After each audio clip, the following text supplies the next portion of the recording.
Hello, hello. Hello. How is everybody? Very well, thank you. This is a strange one today.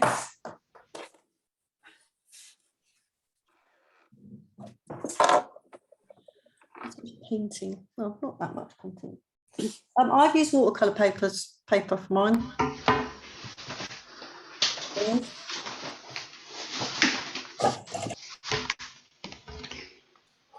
Just allows the paint to spread a little bit more, but mixed media will work just depends what you're happy working with. We got a new name. We have. We're premium now.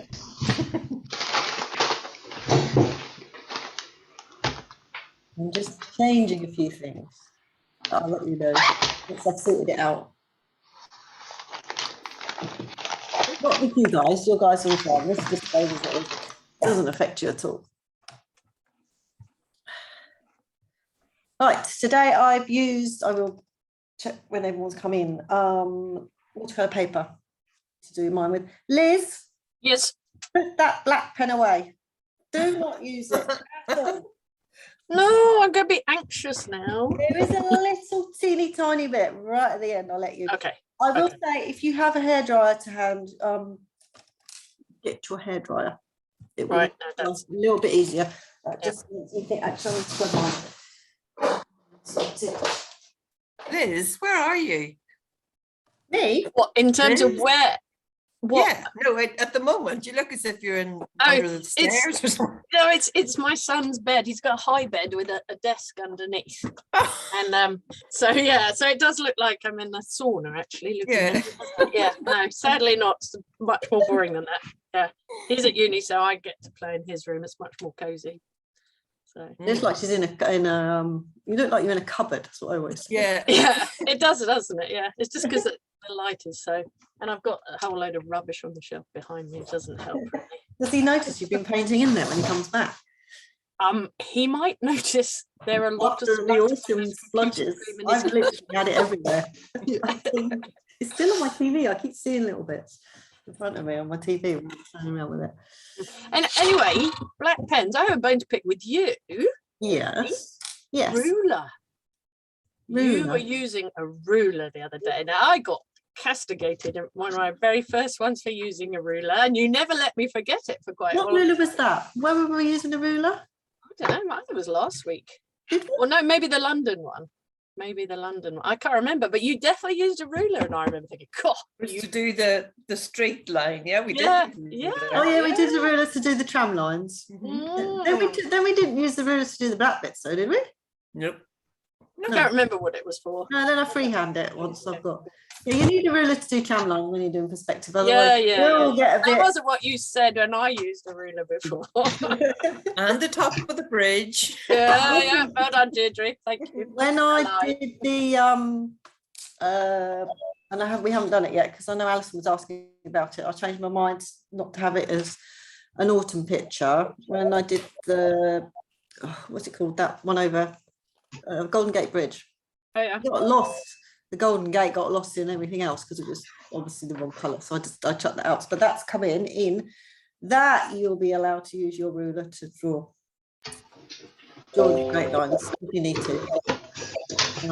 I'll forgive you then, maybe. That's going to come as I think a drawing or some pencil thing. I think it's there, sat ready. But when I did it as an autumn picture, it kind of didn't. I didn't like it. I decided it kind of disappeared into the rest of the pictures. So changed my mind, but the drawing's still there to use for something else. So just been drawing up. I've drawn up 8 pictures for Christmas so far. Right, Wow. ones. Been busy. I have been busy. I'm painting it though. That's the next step. Now today I am using watercolour paper. If you have a hairdryer, it will help because we are going to layer up a watercolour. So we're going to go from the back when we paint it. We're going to go from the mountains and then the trees. So Fine. we've I got feel like James Bond. Yes. So we've got the mountain and then the trees go over the top. So this needs to be dry before we put the trees. And then we're going to come down to the foreground here. So if we can dry some of this will help. And then this obviously goes over the top and then we'll paint the water on. It is hardly any black pen. You'll be using your pencil mostly. To be honest, I don't think there's much drawing. We are literally going to draw with our paint. This is what I would call more of a watercolour picture. Do not use your black pen. Liz has already been told to hide hers and sit on it. Do not pull it out at all. You do not need it. There is a slight bit that I put on the front because whenever I do a picture, I do little squiggles at the front. That's what I always do. And then when I did the tree to the left, that had some little black pen in it, but the rest of it has no black pen whatsoever. So let me go down to my other camera. Anyone got any questions? We're ready to go. Hairdryer, if you haven't got one, grab one. It will help you. Hey, Nikki's gone to get her hairdryer. Someone Deirdre doesn't have one, I know, because she's told me already. She dries hers on top of the oven. What, a hair? No, she might do, I don't know. She's disappeared. She's disappeared at the moment. We can ask her when she comes back. No, she has her painting on top of her oven drying. Bless her. Right, let me go down to my other camera.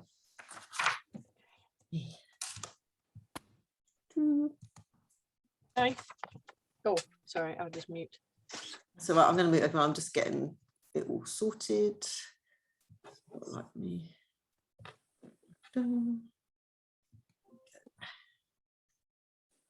Right, just doing the admin. Any questions, obviously, unmute yourself as usual. Right, so I'm just going to go through the basics that we normally do. We're working in portrait today. Usual grid system. If you haven't done it before, there are a couple that have booked the recording, so I'm just going to go through this. I've actually got a new camera, which I tried to set up earlier, but I gave up. So I need to just take my time sorting that out. It's got auto zoom on it, it's a much better one. Right, from the center here out to the right, 10 dots, 1 centimeter apart, back to center, 10 dots, out to the left, 1 centimeter apart, back to center, up 14 dots, 1 centimeter apart, back to center, and down 14 dots, 1 centimeter apart, and back to center. Okay, basic grid that we always work off. Right, so what we're going to do, so you know where we're going. We're going to draw the mountain on first, and we're going to draw this bit. We're not drawing the trees. You are actually going to physically just paint those on. We're just going to do some little areas, and then we're going to do the rest with paint. So let's get putting. From the center here, go up your grid line and highlight the 9 centimeter mark. I'm going to come down a bit. I was testing my camera earlier. So that's why we're so high up in the air. That's better. And back to center. Then you're going to go out to the right 3 centimeters and up 7.6.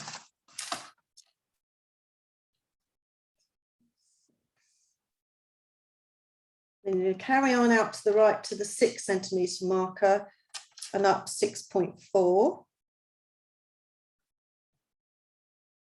And carry on again out to the 8 centimeter marker and go up 5.2. So you should have just some little dots all in a row that will make a mountain.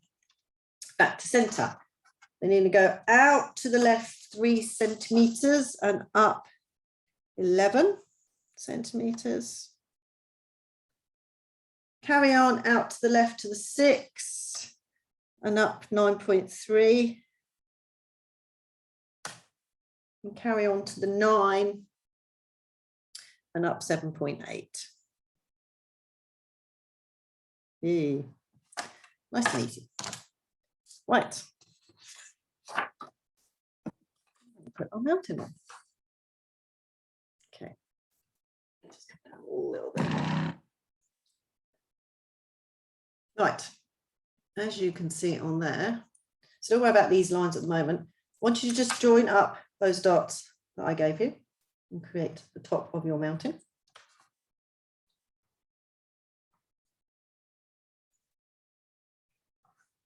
Now, once you've done that, as you can see here, this here, what we're doing is he's marking out the little grey bits that we're going to pop on, the kind of shadows on the snow. We're going to pop those on. So this one out here to the left, just going to draw yourself a line down. You can just physically have a look on the screen there and draw that down. And then this one here goes through the 7 and the 6 centimetre marker. So just draw yourself a little triangle that goes out approximately 2. On a rough idea, that's the 2 centimetre marker there. Doesn't have to be exactly like mine.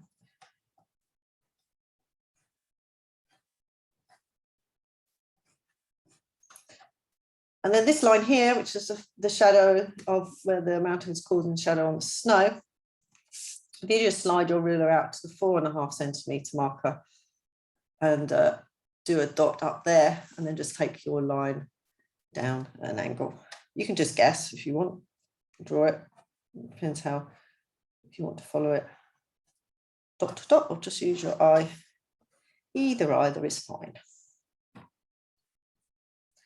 So you should already have your mountain in pencil, very lightly. Liz, don't compensate by doing it hard with your pencil. Debbie, can I ask a question? Yeah, sure.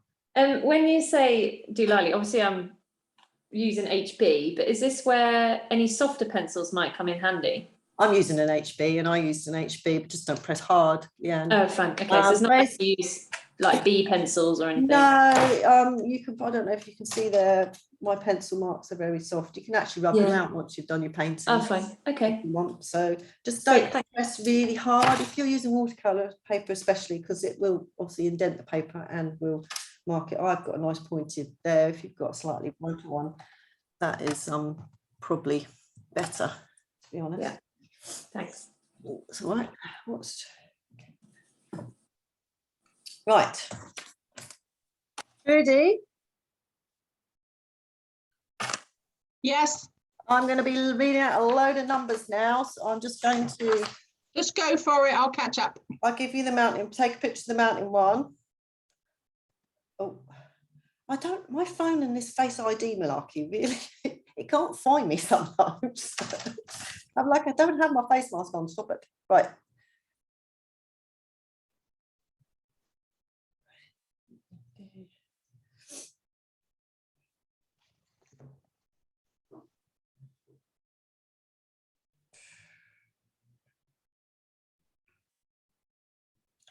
Come on. Right, that's the one we've just done. So you can probably pop it in afterwards once we've done the rest. So we've got the mountain on already. So next bit we're doing looks like loads of numbers, which it actually is. But what we're actually going to be doing is all of this. So I just need to look, see what I am. All of this here. So we're going to be doing all this bit here. There's going to be dots that come down, down, round and up, and round and down, and round and down, and across here. So just bear with me. It is quite a few dots to do. It doesn't really, it's not a problem if you miss any really. But shout if you do need me to stop. Right, I'm going to cross them off as I go because as you can see there are lots of them. So from centre here, you're going to go down and highlight 2.7. Approximate it if you want. And then back to centre, and you're going to go out to the left 4.3, and down 3.7.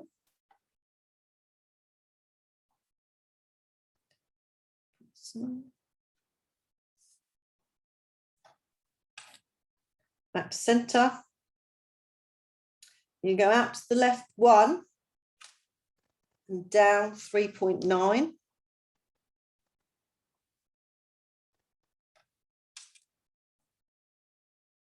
Back to centre. Out to the left 0.5 centimetre and down 4.7.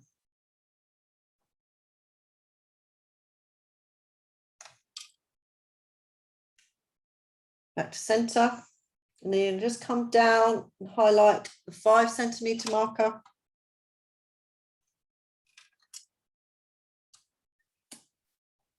And you're going to come down and highlight the 6. And you're going to come down and highlight 7. Oh, there we go. 8 and 9. You're going to use all of them by the looks of it. So 5, 6, 7, 8, 9. Highlight those. Back to center. Out to the left, 8 millimeters. And down 8.5.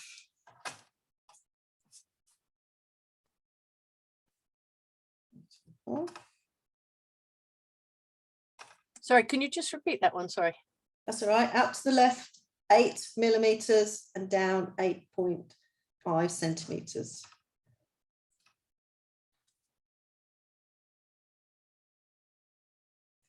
Back to center. Now we're going to go out to the right, 7 millimeters and down 5.1.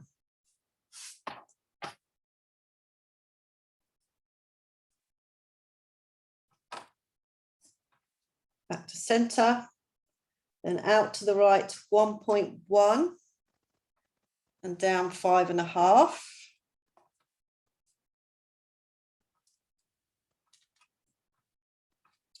Back to center. Then you go out to the right, 4 and down 4.8.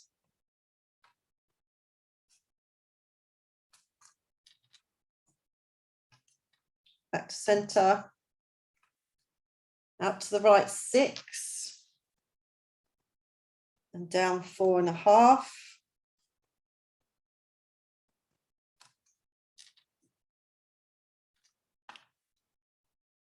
Back to center. We got that one. No. Okay. Out to the left, 0.5 centimeter and come down 6.8.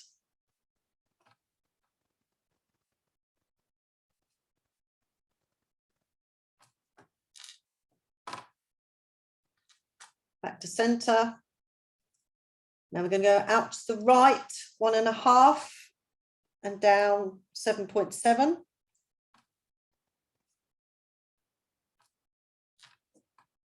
Back to center. Out to the right, 4 and down 6.6.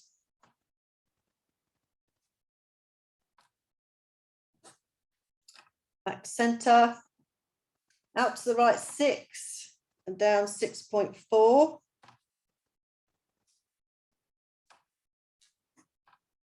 Back to center. Out to the right, 9 and down 6.8. Ooh, dots all over the place. Abby, can you repeat the last 2? Sorry. That's all right. I'm not sure what the last 2 were. Out to the right, 6. Yeah. And down 6.4. 6.4. Okay. Yep. Yep. And then carry on out to the right, 9.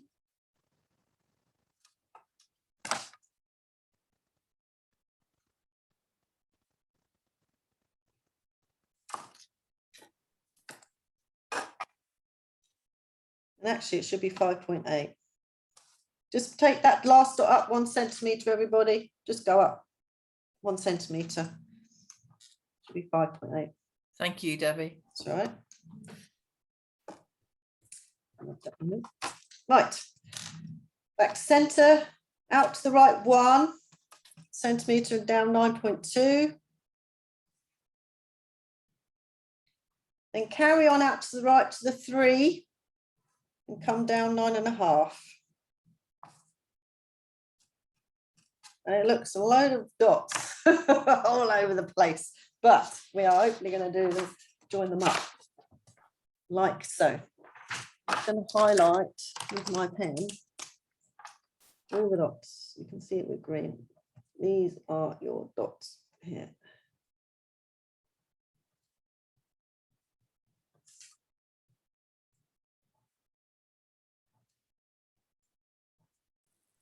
So, Can I just check, Debbie, whether it's my internet connection? It's really unclear, your picture. is it?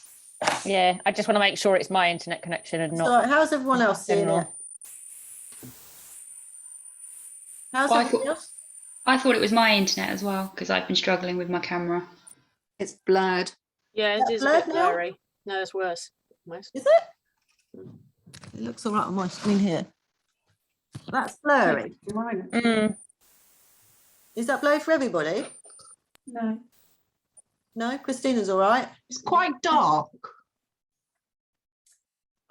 Is it dark for everybody? I can see it my end. I'm just checking.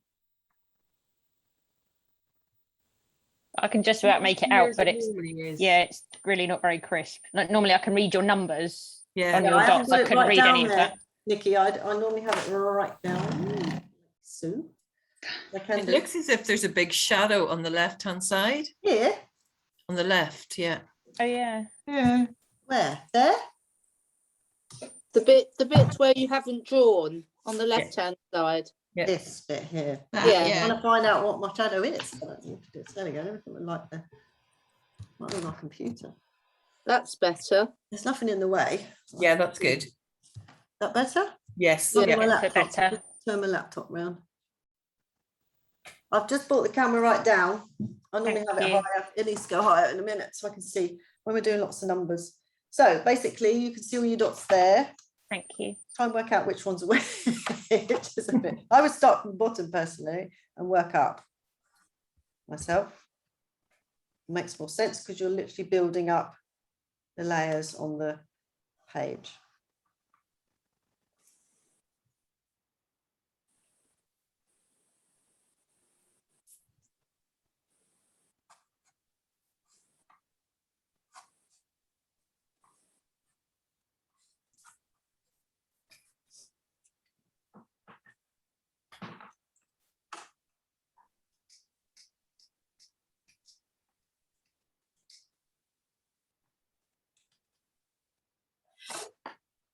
Oh, that should- my laptop.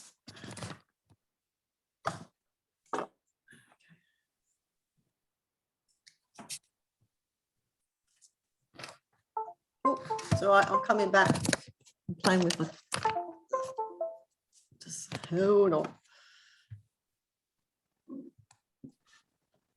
It's coming back. Don't worry.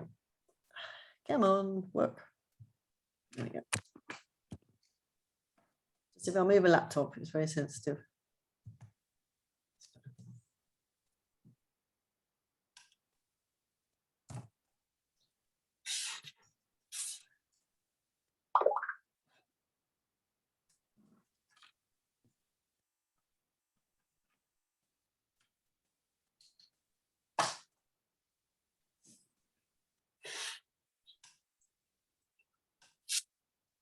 Is everyone all right with that? Hopefully your dots gone. This little bit here is where we're going to put some rocks in. That's why it looks a bit strange at the moment. We're actually going to put the rocks in that part there. It's just an area for you to just keep clear. At the moment.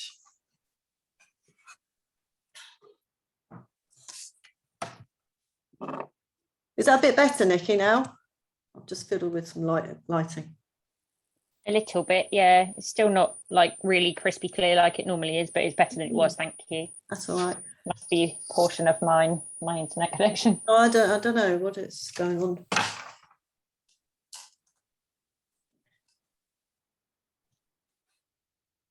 Yeah, that's as good as my camera's given me today. Might be my internet. There's no one here though to take off. Right, how is everyone doing? Have we got that on there? Are we all okay? Let's do the next bit. So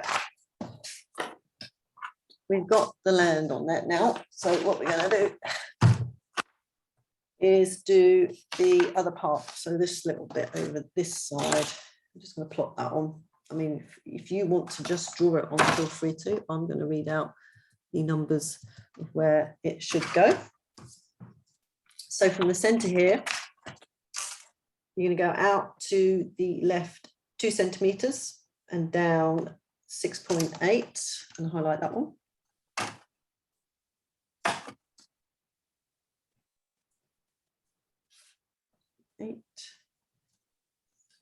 And then you're going to carry on out to the 3 centimetre marker, and you're going to come down a 5.7.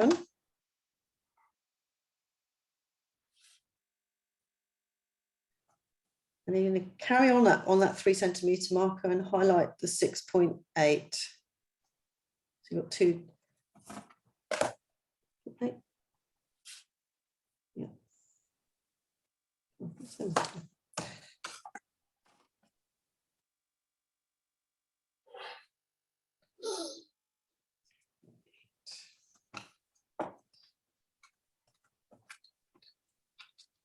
And then over to the left, in the centre here, we're going to go out to the 5 and come down 4.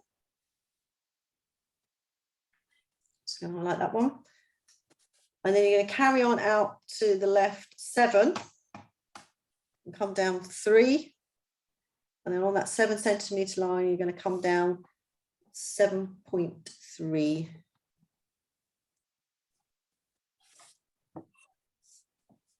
So you should almost have like a triangle shape on there.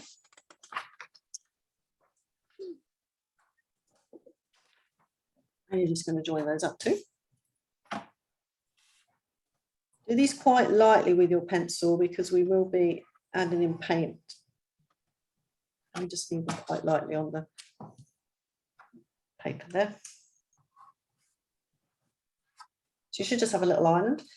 From the bottom here, where the 9 centimetre marker is, just take your pencil and just draw yourself a line across. It's just the front bit where the grass is at the front there. It just goes at about not a 45-degree angle, slight angle. That's flat. It just turns slightly. Draw that. Pretty much drawn it. Liz, have you kept your pen away?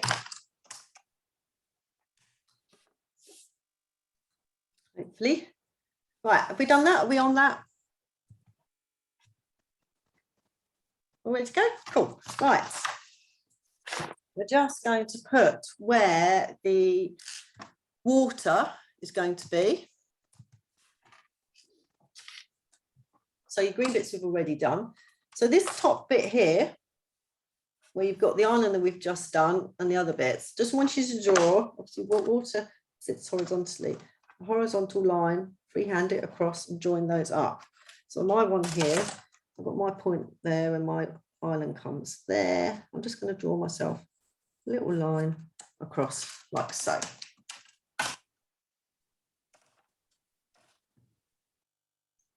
And then when you got the next point that comes down, you're going to do the same. Just draw that across to the other island. So mine on here is about there. I'm just going to draw another line across. This is where the waterfall comes down. Now about the 6 centimetre marker here, down here, you can draw one across, and then with that narrow bit there, you can draw another one across. The front bit where they join. So you should have 4 little lines like so.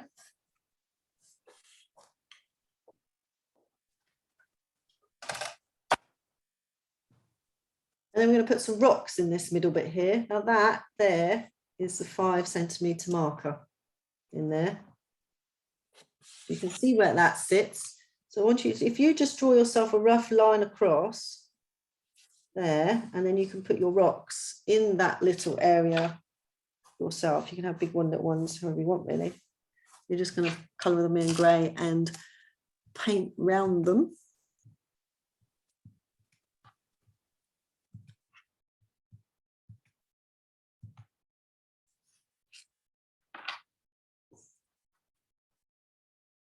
You've probably got a little round bit there where you can put the big rock in and then just put some little ones over the top.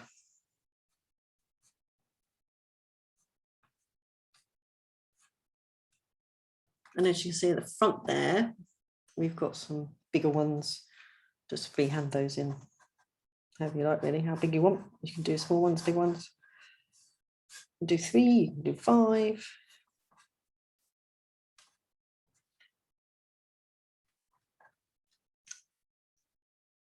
Your choice. And then we actually are going to paint the tree on that, just so you've got a rough idea of where it is. You can just do a rough picture. Just colour it in with pencil so you can see that's the trunk. That's another trunk. Now feel free to just do your own. I just squiggle. It's just a squiggle because we're actually literally going to go over the top of it with paint, an indication of some trees there on the top of your island. Mine went up to, you can see the mountain there, that's a 6 centimetre marker up there. So it went up to about the 6 up here. So you've got a rough idea how tall to do them. I mean, you can have yours bigger, it doesn't matter. There's no right or wrong way to do trees. You choose how you want to do them. I do them different every time I do one. We'll let you loose on those, Liz, with a black pen at the end to define them a little bit more if you want to. I'm going to send you a picture in a minute that came from our holiday in New Zealand. Oh no, I'm not. I'll send it now. My phone's running out because it just reminded me of this picture so much that this was our holiday. Oh, what mountain? Mount Cook or the other one? What's the No, other Mount Doom. Oh yeah, so which one? The one with the in near National Park. Is that the one, the South Island? No, North Island. Larry one then. Oh, I can't remember what. Yes, begins with an N. I was quite good at these, but if I ask Gareth, he'd know, obviously. Is it near Rotorua? Yes, very near Rotorua. Well, more, yes.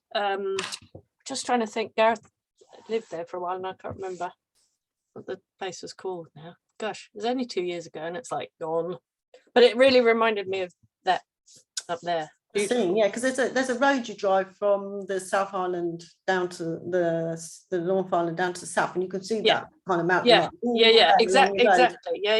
Yeah, that's Mount Doom from what's that thing? Lord of the Rings. That's where they filmed Mount Doom. But there's a famous hike across there as well, but I can't remember what that's called. Down south, there's the that's Remarkables down. So south. what? Sorry. Remarkables is the mountains that are down south. Is it? Oh, we never came across them. I don't know. We skied on those. Oh right, okay. And then there's where they filmed it. They filmed. You can only go there in the summer. Hike down there, down Queenstown, and I can't think where it is. Oh, Queens. Yeah, they did a lot of filming in Queenstown and around that area. Yeah, and you can only get to the walk in the summer months. We never did it because we couldn't get there because we were there in the winter. Yeah. Oh no, I didn't know that, but we did go through Queenstown, but I can't remember. It was a bit whistle stop at that point. I'm just having a look. Auckland. Which one it is? I'll go and ask Gareth. Hold on, he'll know. Gareth? I'm not very good at remembering names. Anyone else been to New Zealand? Yes. Yes, I have. Yes. Is that you, Lolly? Yes. When did you go?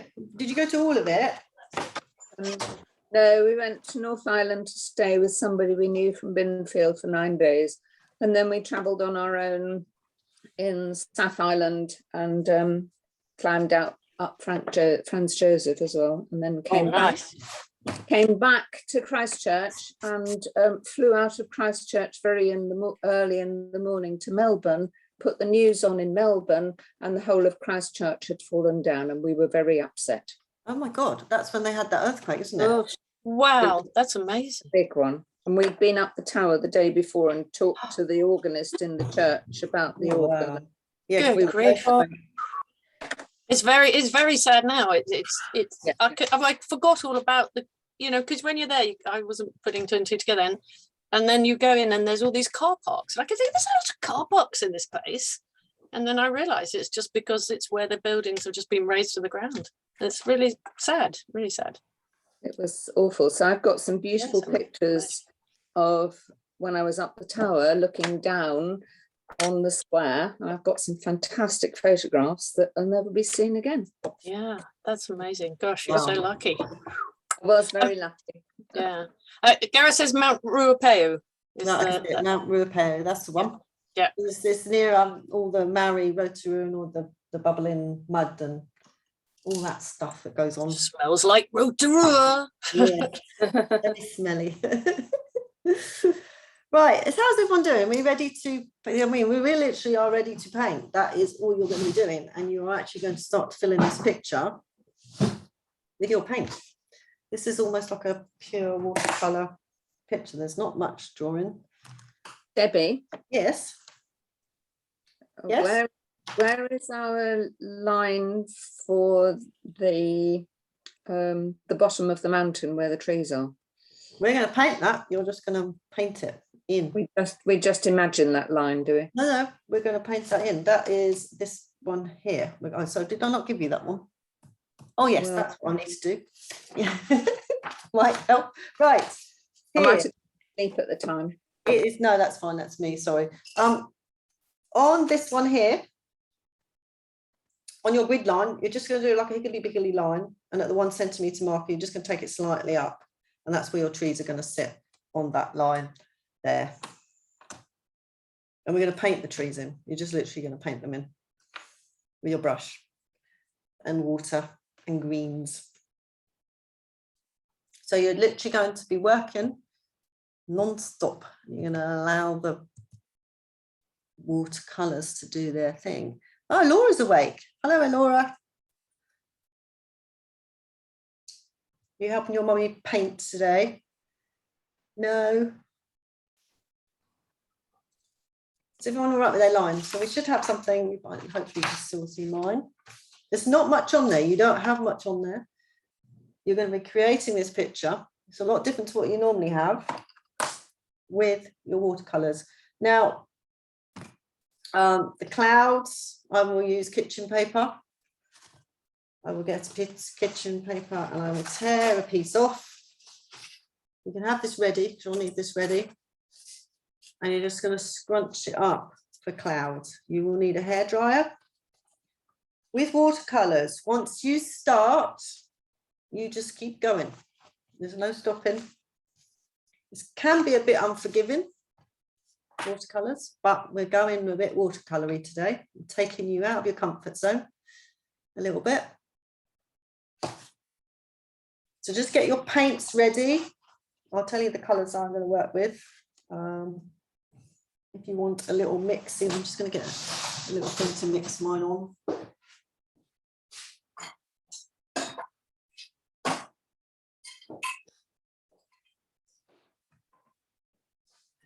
Debbie, you mentioned that most of it we were not putting any pens. No pens. Why not? Hardly any pens, right at the end there. You can pen it if you like. If you're following me, I'm not doing any pens. I do a little bit in the end here on the tree and my normal little signature squiggle at the front, but there's no other pens on there at the moment. If you want to, Amadine, feel free to put your pens in that. This is your picture, so I don't mind. Just feel free to do what you're happy with, really. But I'm just going to do more of a watercolour painting today and show you how to do this water falling off coming down the river and stuff like that. So you will need all your stuff ready. I said, get your kitchen towel ready for the cloud. So I will wait for everyone, so don't panic. I'm just getting all my stuff ready at the moment. Hopefully you've got everything on there. And you will ideally need a hairdryer if you can. I'm just going to start to wet my now you should, if you're using these pans, ideally you should have like a spray just to dampen them all so they're a bit easier to work with. I think this was a first aid bottle of something like that. I've just filled it up with water now and I just spray that over just to dampen them all up. It's quicker than bobbing your paintbrush in. You don't need to go buy anything fancy, just something you've got that had some liquid in and you can mince it out and put water in. And that just dampens up all your colours so they're ready to start working with. And obviously have your water ready. I might mix on this, depends how I feel.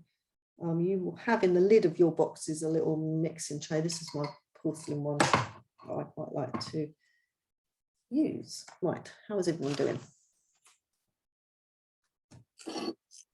Can you tell us what colours we might use? then, Yep, Deb? I haven't, we haven't gone there yet. I was just waiting for everyone to be ready, Lolly. Now I did my sky obviously in my normal phthalo blue. Feel free to use ultramarine, cerulean blue, your favourite blue to use your sky. Indigo, there's this little bit of shadow on the mountains here.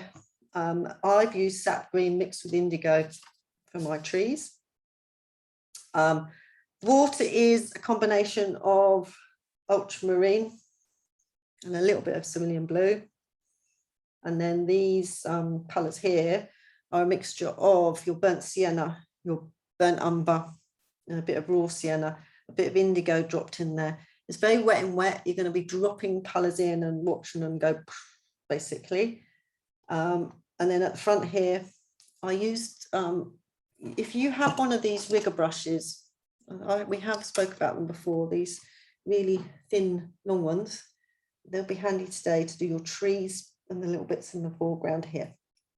And the tree is the same colours we've been using throughout the whole of the autumn sessions, and that's the burnt siennas, the raw siennas, orange, whatever colour you want to put with autumn.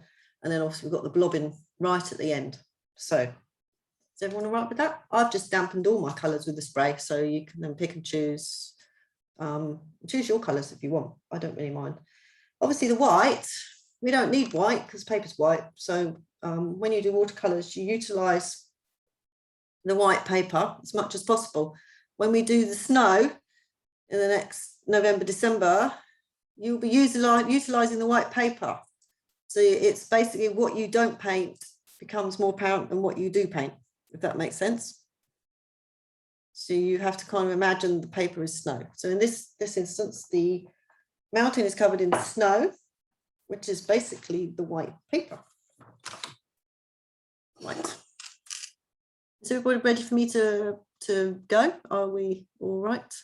How's everyone? I can see people already got their brushes already.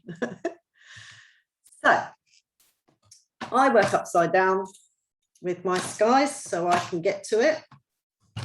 And I'm using phthalo blue for my sky. And I think I'm going to drop out, Debbie, because I can't see from here. I'm going to log on tomorrow. Okay, Nikki, no problem. Look at the recording. Thank you. All right, mate. Take care. Bye. Bye. So basically, I'm just going to dampen the sky, the water, with water. Right up to that mountain bit there. And I'm going to go in with my, I think that's phthalo blue. Phthalo blue. Right up to the edge of the mountain there. The paper is fairly wet. I'm using watercolour paper so it can tolerate it being quite nice and damp.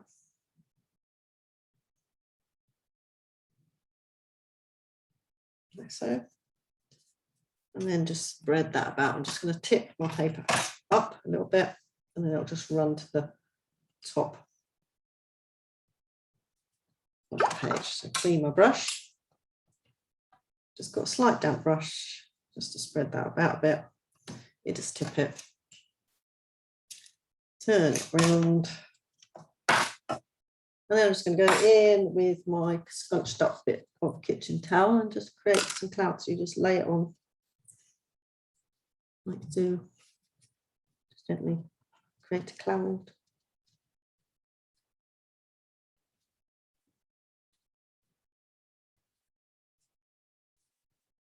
Like that. It's very simple. Just dampen it, touch it a little bit so you don't have any harsh edges on your kitchen towel. You don't have to put cloud on if you don't want to. It is your choice. Take that down the page there. And that's the sky done.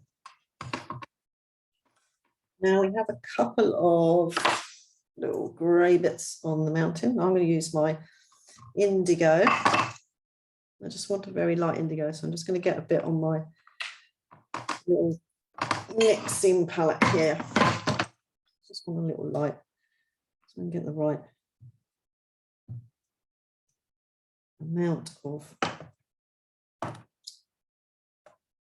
indigo on it. And then I've given you the line there. You're just going to create yourself a little, very light. You can add more in if you want. Hand paint.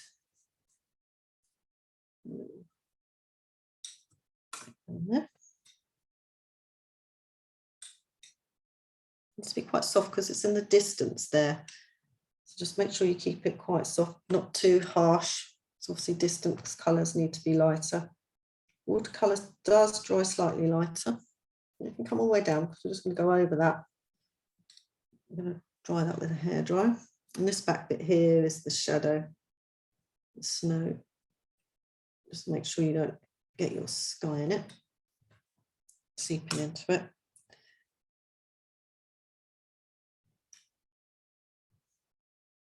Just bring that down. See.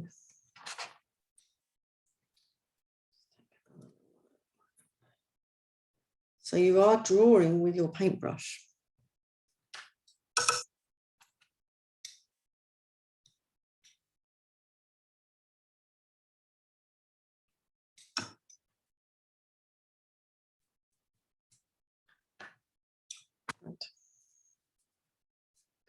So once you've got that on, try not to get shadows off stuff. You need to hair dry that and get that dry.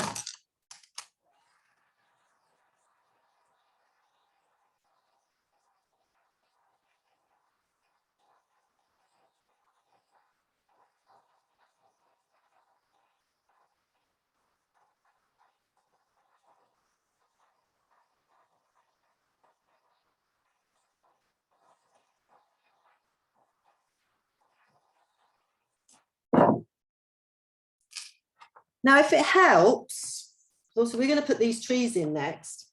If it helps, you can do a little sticks, basically. So you've got a rough idea where your trees are going to go. So you can kind of draw your big one, which is about there. You can just draw yourself a little line down very lightly. If you want, you don't have to. I've got another one there. About there. That's the smaller ones. I'll press a bit harder so you can see. There we go. Don't have to do that. You can just freehand it if you want. But we will be using, how's everyone doing? I don't want to whiz ahead. Have we got our mountain on and we've got our sky on? Yes, everyone doing all right? I can see Leanne's got her hairdryer out. Christina, how are you doing? It's lovely to see you today. Just got my last grey splodge to do on the mountain. Okay, I'll slow down. I get a bit carried away. I get a bit excited when I've got watercolour in my hand. I tried to pause you. I've done so many recordings because I have been at club for ages. I tried to pause. I don't stop, and I've only had one coffee. So. Oh dear, talk about the clock, honestly. I'll wait a minute because that's got to dry anyway, so we need that to dry. So there's no hurry whatsoever.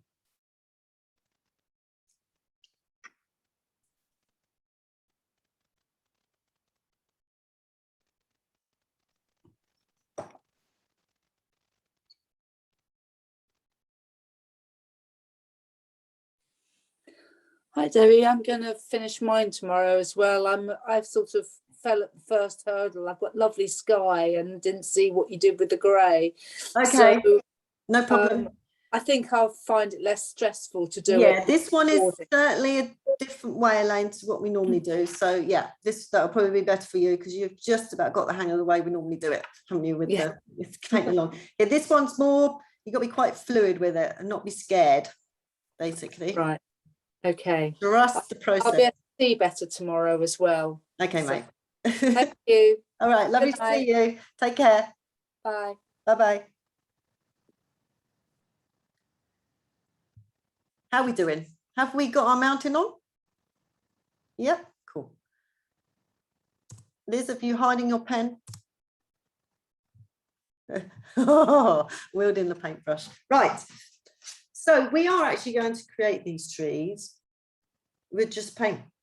And then you're going to use your small, you can either use a stick or you can use your smaller paintbrush. So once I'll show you, you're going to put water on basically, and then you're going to dab paint in there. And then you're going to use your smaller paintbrush to push the paint out from this little areas. So you're putting these sort of cone areas of colour, and then you're just going to use your paintbrush to push out the little arms of the pine needles. But first of all, we need to put some paint on. Just trying to find my other paintbrush. And what you do is you're just going to create shapes with your water that you want to fill in with paint. Now this paintbrush has got blue on it, so I'm just trying to get rid of that. So that area, so they're like little Christmas trees really. And we've got this bottom line here, which is the bottom of the tree, so we can paint that. I've got a stick there, so I'm just going to paint a triangle basically of water, and then over here, and it goes off behind this tree here in the foreground. So just take your greenery up and behind there. So basically there's some little triangles. You can probably see because my water's a bit blue, but that doesn't matter. So I'm going to add in some greenery now. So I'm going to add in some sap greens. So I'm just going to blob it on because you want areas of different colours. So I'm going to use sap green and indigo because they mix quite nicely. It will dry lighter than what you've got on your page. Watercolours always dries a little bit lighter. I'm just going to get some colour going on there first. Just get some colour in there first. You can add a bit more. So don't panic to start with. Just let the paper and the water do its thing. Debbie, I was going to ask about that because I always find I get like a nice intense colour, and then as you said, like it dries a bit lighter. Yeah, it will. Is that can the paper you use like help create, like if you want to keep like an intense colour? No, you just have to go. Watercolours just do that. They just dry slightly lighter. So if you want more, just less water and more pigment, really. Yeah, basically. So if you want more pigment, see, I'm just building mine up slowly. I've got quite a lot there. I'll spread that about in a little bit. Yeah. If you've got water on here, which is I put water on first and then put paint in, you can move it all around and you can take it off again. So it doesn't matter if you've got too much on because you can just put your brush in and so it's that bit there. If I wanted to, I just go in with a slightly damp brush and I just put my brush down and it takes it all off again. So there's no need to worry about that. I've got to put it back on again now. So just put some water in. Are you still using sap green, or is that? I put sap green and indigo. That's all I've got on. Oh, okay, cool. So the indigo is the dark bits, and then I'm dropping in some sap green. I'm just waiting to see what it does a bit, and then I'll move it around with my other brush, my smaller brush. I can start to push little branches out. Might need a bit more pigment on there. So watercolour paper, I think it's a bit, I always describe it like blotting paper. It sucks up all your pigment. If you're using mixed media paper, you probably won't need as much water. So you see, I'm just blobbing different, I'm just using two colours here and just creating different kind of shades of, and this area over to the left here goes off behind that tree. So you don't have to worry about it too much, but we do want some colour in there. I've got quite a lot of water on this tree here, so he needs to. Might take him up a bit more. So there's loads of water on that one.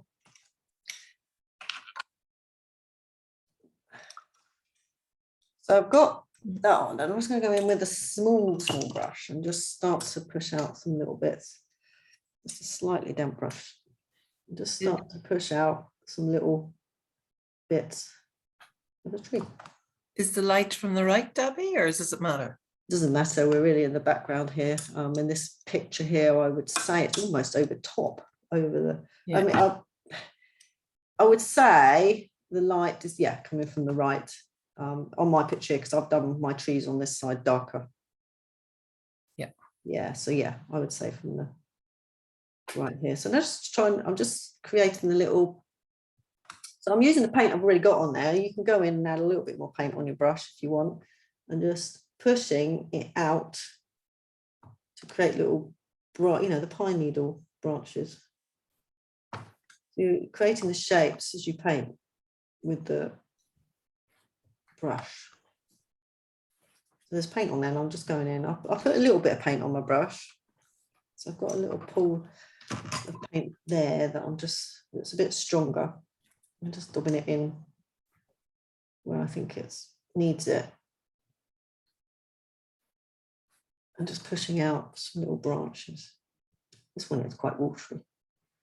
That's fine. And it will, as I said, it will dry a bit lighter. And these ones here disappear behind this tree. So you can add a little bit of detail, but they kind of just disappear off behind the tree. So I've got a really small brush here, just creating the little pine needles. Really. You can go as much detail as you like on those.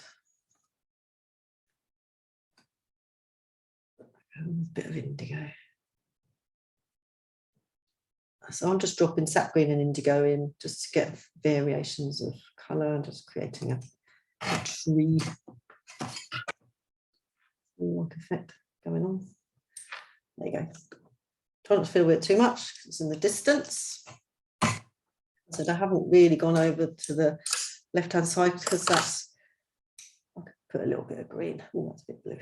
Over here, just disappears off because the tree's going to go in front of that. So I haven't got to worry about that too much. So once you've got your green line of trees on, hairdryer, you need to dry it.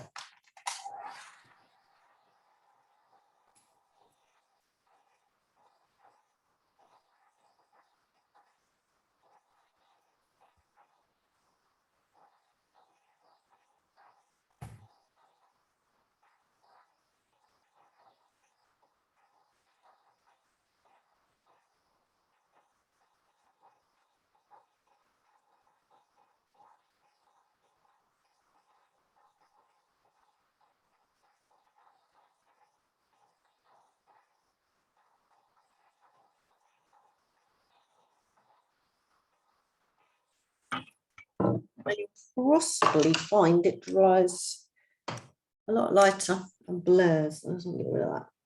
That's annoying me. That big blob of blue. Okay. So you brush, put stuff on, and it takes stuff off. There we go. Good. So it should be fairly faded, but should look like trees. You should have created some kind of tree. I'm not going to go any further yet. I will wait for everybody. How's everyone with that? Liz is desperate to get her pen out. Have you done all right?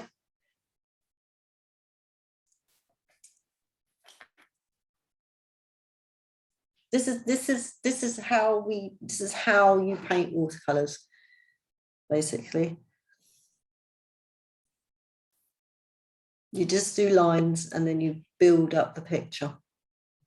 And a hairdryer, it does help. I mean, obviously you can leave it and come back to it, but I quite like the hairdryer because I'm a bit impatient when I get it finished. No, you're right. So you got your hairdryer out. Hey, no lines today. Much better. Trudy,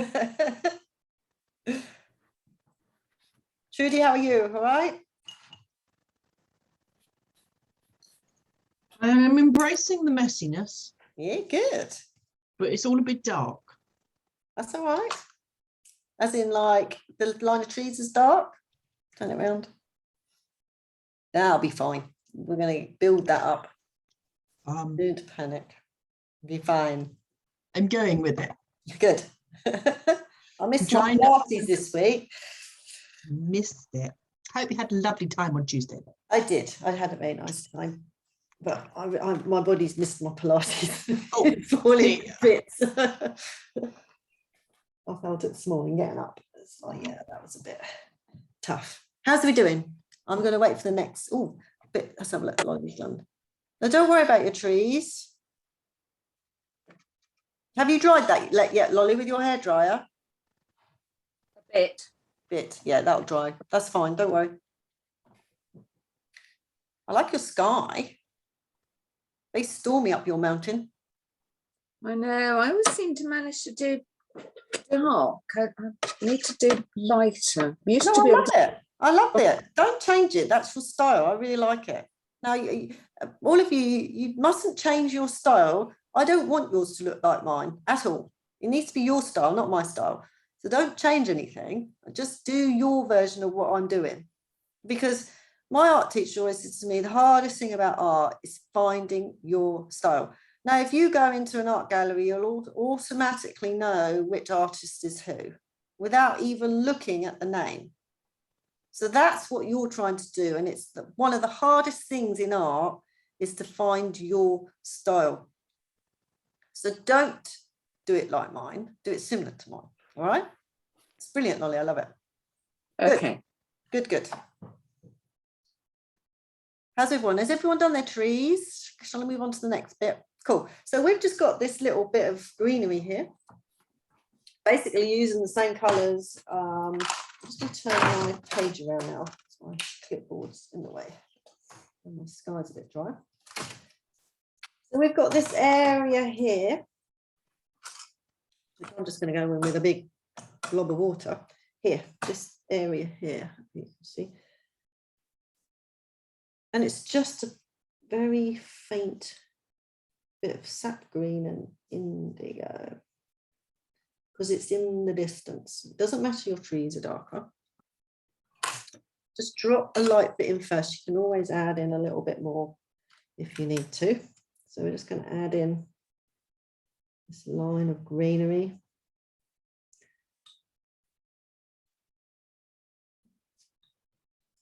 I'm just going to put a bit more water on.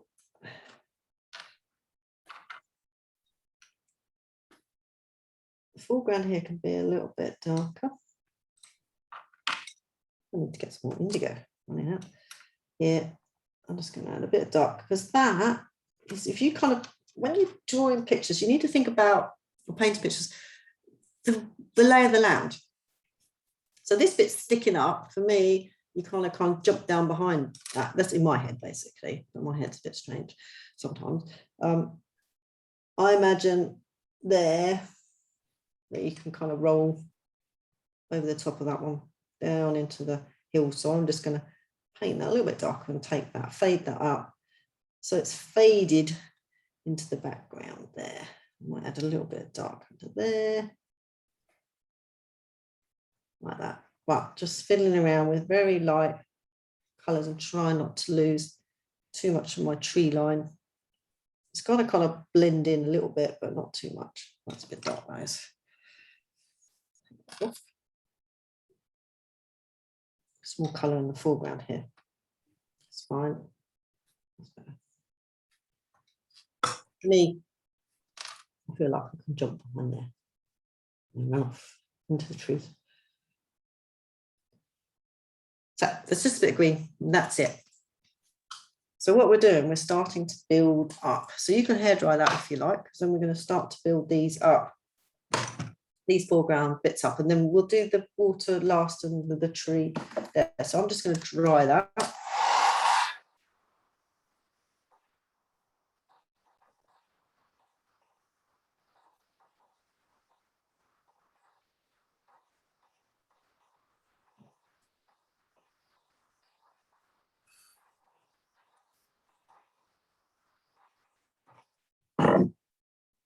And then we're going to start to fill in these little bits. So you can work on these individually. I'll just wait for everyone to catch up. I'll see hairdryer's out. Deirdre, have you got yours on the cooker? Oh, you're blowing. We need to send you a hairdryer. I keep forgetting. No, I've moved into a bedroom tonight because my daughter has some friends around, so I haven't got the cooker near me. She does use the cooker. They were laughing. You weren't there. I said she does use the cooker to dry her picture. It's a stove, so you can sit it on top of it. It's an Aga cooker.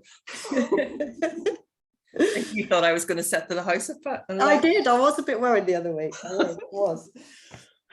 So I'm going to move on to some different colours. So I will hang about a bit. I'll put my big paintbrush away because this is a bit more detailed here. I'm going to use more autumn colours at the front here. So I'm going to move into, I would say, a burnt sienna probably. Clean some of this away.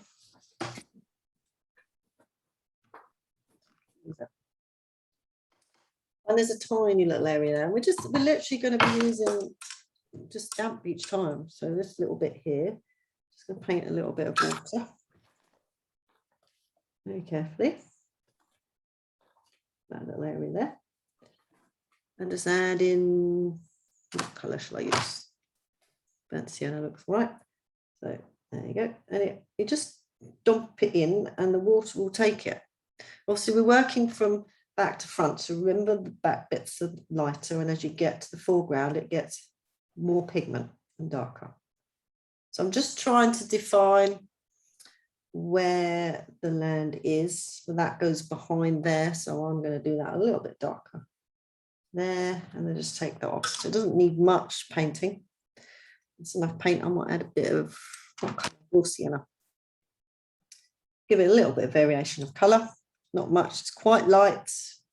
You're just touching it very gently and it just kind of splodges. Clean your brush, go in with a little damp brush and spread that colour about a bit, but not too much. And that's what I'm going to do with that one. Doesn't need much. So we're going to put the river in a little bit. And the same with this next one here. I'm just going to dampen that up. Just be really careful you don't go into the one above it. If you're unsure, you can hair dry it, which I will the next one, because it's going to start to bleed, I think, into the other one. And this is, I just used burnt sienna. You're just going to use variations of browns and oranges. So I'm going to use burnt sienna again, probably with a bit of that burnt umber. So define the edges first. So I find that, which is that line I gave you. I'm going to drop in a bit of burnt umber because it's a darker brown. So as we get to the foreground, we'll start to darken up my colours. Because it's got water in it, water on the page already, it just spreads on its own. Doesn't need much help. Add in a bit of sap green and indigo because it's just grass. And just like that. So this is the water's edge here. So I'm just dropping in a bit of indigo and sap green that are on the point of my brush. Just watch what it does. It just sits, it'll just spread with the water. I want that quite dark. That bit. And just wait and see what the watercolour paper does. If it doesn't do what you want it to do, you can take it off. And then I'm going to spread that colour out now. I've got colour on there. I'm just going to borrow from what I've got on there because there's enough pigment on there to spread that right across to the far side of the page. I can just use what I've got already. So if you use what you've got on there already, it's more faded, which is what we kind of want. And you can put little grass marks in. So you literally are drawing with your brush. And that's your next little layer. I might dry that.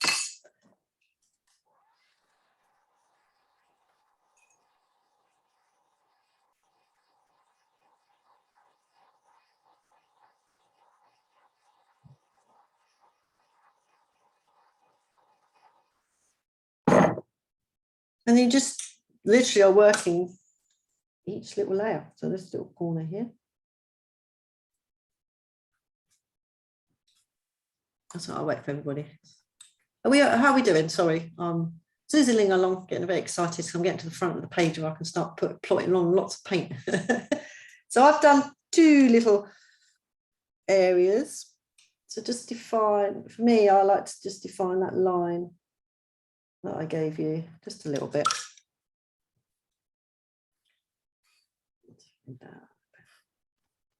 I'm off now, Debbie. I'm going to finish tomorrow. Okay, Christina, lovely to see you, mate. You too as well. Nice. Send it through when you're done. I'd love to see it. Okay, will do. Thank you. Take care. Bye. So now I'm just going to go to this one here, the next one. So just put a load of water on. This is all wet and wet. So basically, that's why we're using a hairdryer. So otherwise, chopping wet and wet is beautiful, but it's not as controllable. You have to rely on the water to do the job. So I'm going to put in some greens and browns Oh, that's quite bright. That's fine. It's quite a lot. So I'm going to use my autumn colours. Where's my burnt sienna?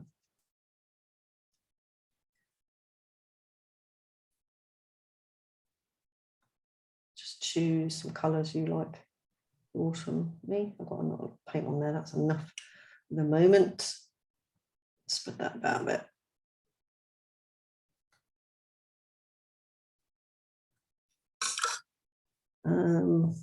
What shall I use? A bit of sap green. And then I'll put a bit of raw sienna. Drop that in. So because it's wet, you can just drop it in and just wait, see what it does. It will mix in the water. And then you go and clean a brush, just a slight damp brush. And you just push it around where you want it really. And if you need to take stuff off, you just go in with a slight damp brush and you take it off. If it's not the colour you want, it hasn't done what you want, you can take it off again. So I'm just going to define the edges of the rocks here. So I'm just going to drop in a little bit of a darker colour here, just right on the edge there, because it's wet, it will just spread up. And then round behind here, so we're starting to get a little bit darker as we come to the front. So I just want that little line that we drew on there. Because it's damp, you just drop a bit of paint in and then it spreads. Just wait and see if it doesn't quite spread where you want it, like that one hasn't for me. I'll just fade it out. And leave that. So you just do different colours, kind of building up the layers as we're coming to the front. It should be getting darker. I'm going to dry that. I will wait for everybody, don't panic.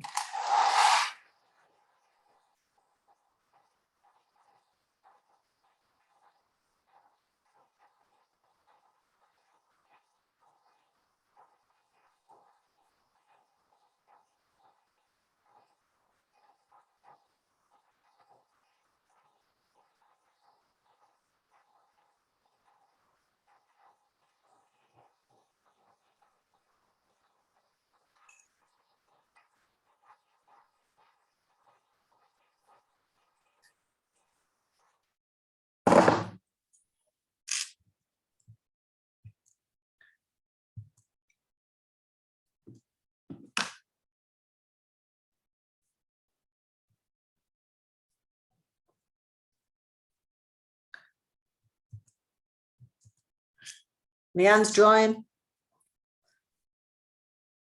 How are we doing? Are we up to where I am or are you ahead of me? Not ahead of you. Okay, that's cool. I'll wait. I do panic when one's like raced ahead and I'm left behind. I was this morning in the children's class. I will just say I had to glue and stick really fast. Their little fingers glue and stick a lot quicker than our mine. Their imaginations are wonderful. They're just off they go. They're just no inhibitions, children. It's lovely to watch.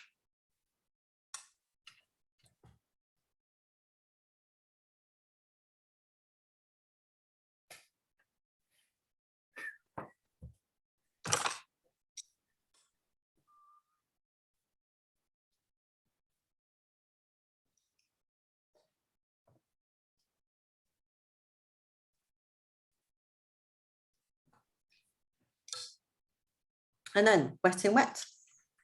We're wetting again. So basically, let me think what colours. Hey. Okay, so we're going to put in this little bit now. And then I think we'll use the same colours of the island that we're going to use on that one. And then we'll put the water in. We'll do the tree last. Tree is the last thing we do because it needs the blobbing stuff everywhere. So this is, again, this is wet and wet. So I'll just use my bigger brush to get the water on there. And this area here, just spread a load of water. Now I'm just going to use my browns on this one. And my raw sienna, just a bit more of an autumny colour. If you find it's not spreading very much, just you haven't really got enough water on there, I'm just going to blob in a little bit more water in there so it kind of mixes. So it's quite nice to watch it mix. and then go with a smaller brush and just drop colours in there like that, and then it just spreads. That's why I love watercolours, and it just spreads on its own. Do too much.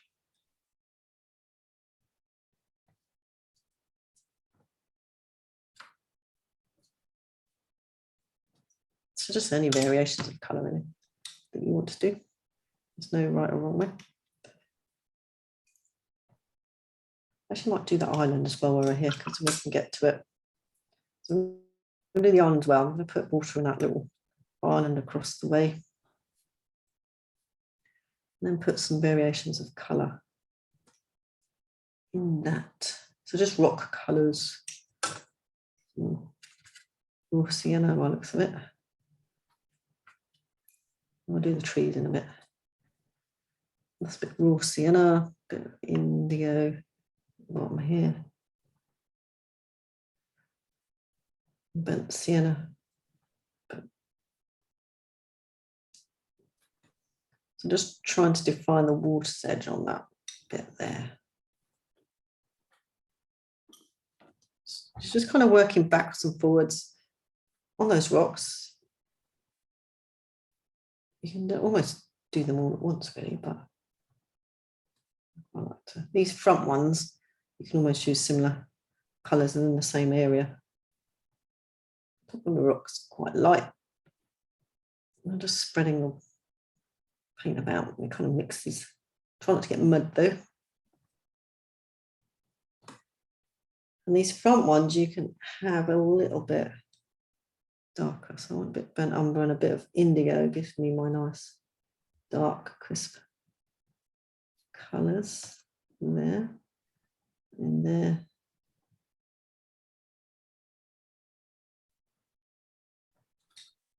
And then a bit more autumny colours in there. You can even go with the oranges and reds. Let's do that. Oh, that's quite bright. Water, turn that down, mix it in under the trees. I've drawn the trees in, so I know where they are. So I'm just going to a bit of shadow under those trees. So I know they're there. I haven't put them in yet, obviously. We can kind of pretend they're there. Oops. I'll make that a little bit lighter in a minute. Get some paint on that. Now I've got this water on my brush. Spread that about.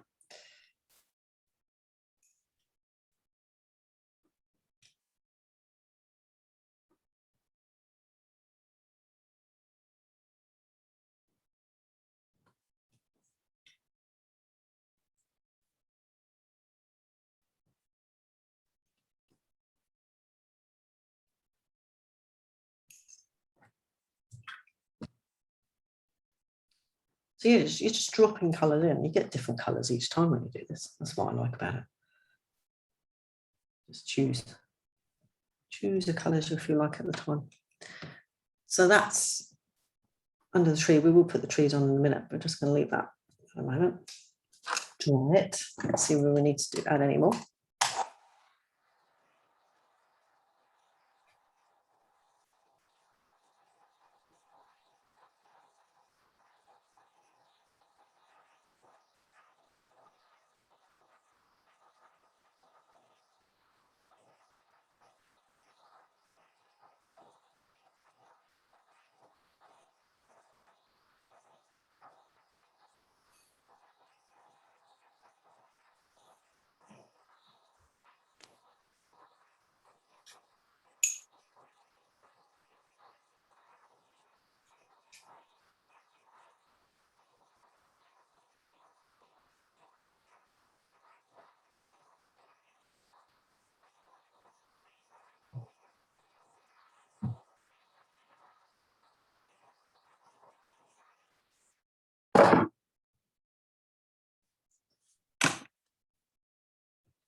You helping Mommy, Laura? Are you doing your own version? She's trying to help me, but she's just practicing on a blank page. Hey, That's my colours. you need trees. What colour are your trees, Laura? She's making purple. I thought it might be. They normally are. Purples and pinks. Good. That's what I like to see. Lolly's got her hairdryer out.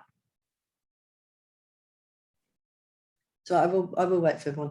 Now, the last bit of the foreground here, this is where we go really, really quite dark with your colours. That's where you start to create that kind of, like we did with the trees, you'll put the pigment on and then you'll use your little brush to do the grass, basically.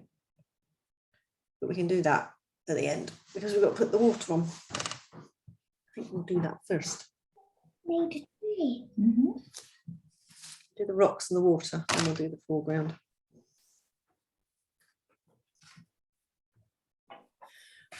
We can use the same colours to do the tree, just planning.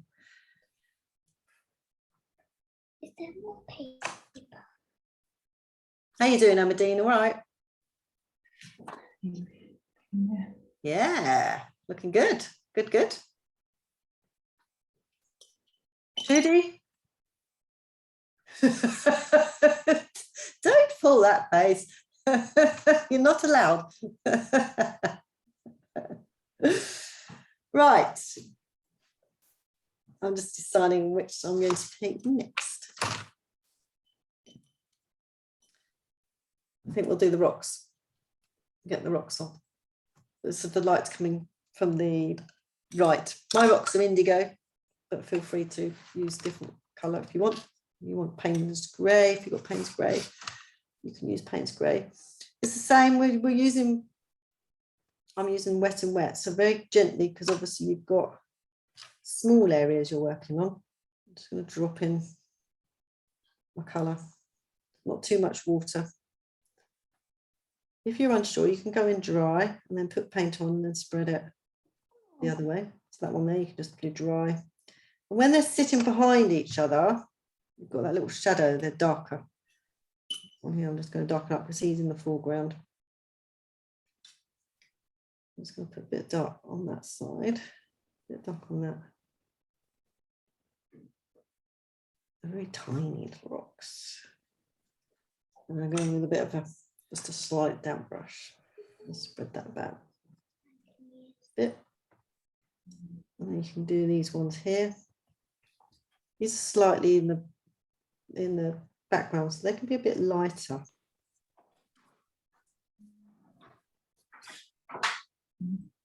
Let's get a bit of colour on them first.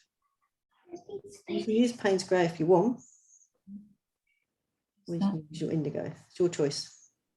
So you don't have indigo. See, I'm just doing that left-hand side on them. And then when that sits behind that one, that's a little bit darker. Nothing too fancy. Then with a slight damp brush, just spread them about a bit. You're just kind of there in the picture. Not really doing too much. Right, where is my small brush? There we go.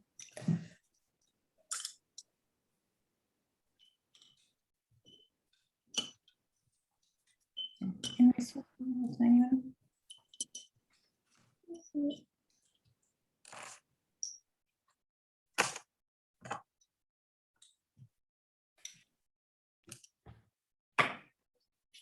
And then don't forget, when we do water, remember we have that little tiny little white gap. You'll probably see it in the picture when you're looking at the picture. Try not to lose it in places. It doesn't have to be everywhere, but just try and keep it in some of the places. We're going to do the foreground last because that's going to get in our way. So we're actually going to do the water. I think we'll use cerulean blue to start with, and then we'll build that up. We'll wait for everyone to do their rocks. A little bit Payne's grey. That's what that does.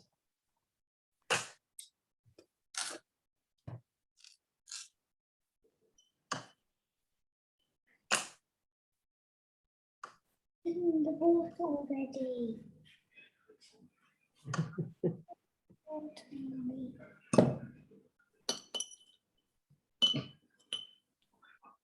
Need big brush.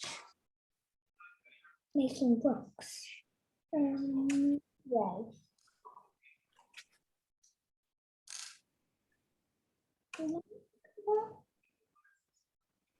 So Laura, have you been helping your mummy do her running? I hear you're on your scooter or on your bicycle. Can't remember now.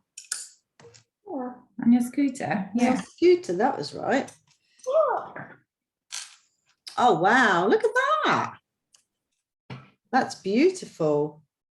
Have you got anything in your on your mountain, like fairies or butterflies or something?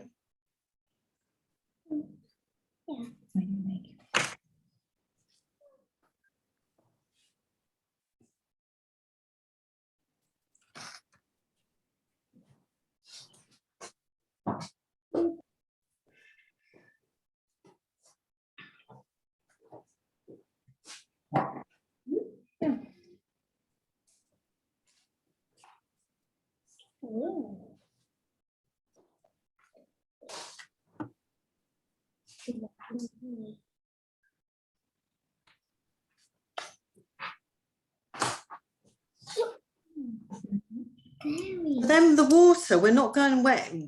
We're actually going to go in with just dry paint because we need a little bit more control over that. So we've got the lines. And we're going to create the waterfall basically with our little brush. I just want to make sure everyone's at that stage. Are you at that stage to do that? Have you done your rocks and everything? 1 minute. That's right, Deirdre. I know you'd be blessed, you hyperventilated blowing all that. I've been watching you. I'm going to buy a hairdryer tomorrow. Just need a little travel one. Yeah. Little travel one. I actually just have a little travel one normally. Mine blew up, but yeah, they're perfect. They're like a £5, $4.99 or something. They're just handy to have in your art box. It just sits in there. And then in the summer, we're cursing because paint dries too quickly.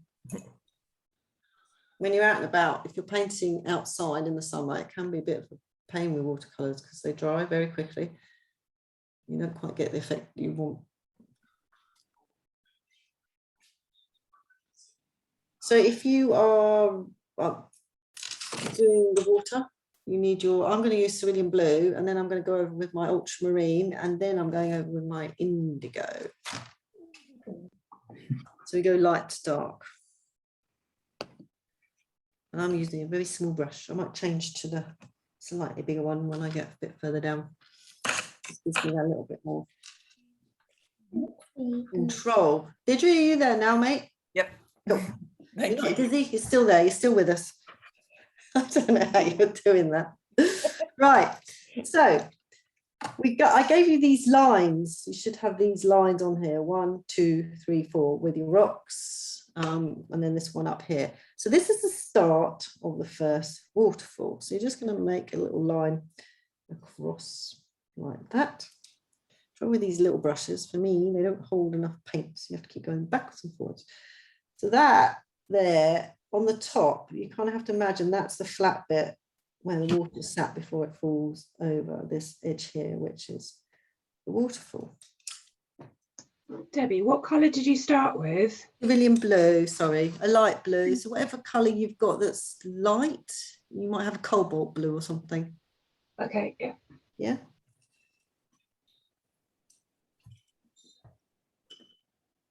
And I just leave that little white gap. Remember, we leave that little white gap. So you can always fill it in, just don't lose it to start with. So cobalt blue, cerulean blue, something like that. It's quite nice and light.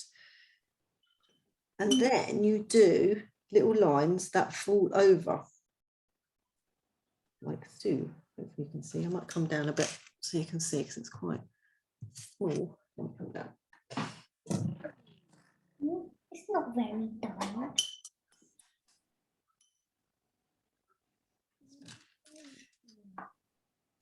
So you're just literally going to have lines that fall over. And this is why I don't like little brushes. You have to go backwards and forwards, but we'll persevere for this. So just little lines, not too many. So that visualization of the water coming over, we'll come back to that in a minute. Now, the next line here, we've got the rocks. So this is the next, so that's falling over. So you've got to imagine the structure of the land that you're trying to create with your paintbrush. Obviously, it's a flat piece of paper, and we're trying to create this 3D picture. So that's fallen over into another flat pond here where we've got the rocks. So you kind of need to imagine that. So remember, we leave that little white gap between the rocks and the water so we don't lose the rocks. Your eye will make it come together. You can always put it together once you've finished, and they go horizontal, these lines, they don't go down. That's the difference, because this is the pond of water. They go across like so, like that. So you get to the next little waterfall. So when you go over the waterfall, they obviously come down. When you are on a flat, you'll imagine how this water is sitting. It's sitting in a little pool. We were going to add different colours on top, darker ones. So this is the other little bit where the water's falling down. So some just a little lines. Log. Like so. We can change and add more as we need to. And then we're onto the big flat bit of river. So you do your lines and it's horizontal again. Try not to lose that little white gap. The light's coming from the right of my picture. So this part of here, water is darker. We will add different variations of the colour. I'm just going to take that across and then see, I'm just keeping all my strokes horizontal now. And you've got your little rocks here. So everything is horizontal. You don't paint the whole thing. Obviously, you just allow the brush to do some of the work. Now, this front bit, we will use a bit of wet and wet, but we'll do that in a second. Just creating the lay of the land first, basically, with the first colour of blue.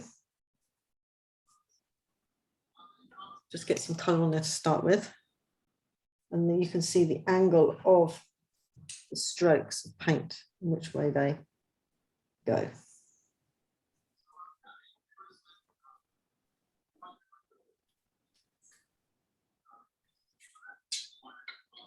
So I'm just going to use my slightly bigger brush now. As we come down to the bit more, this area here, I'm just going to put a bit of blue on and then go in with a bit of water and just spread that about a bit. So I've got just blue at the front here.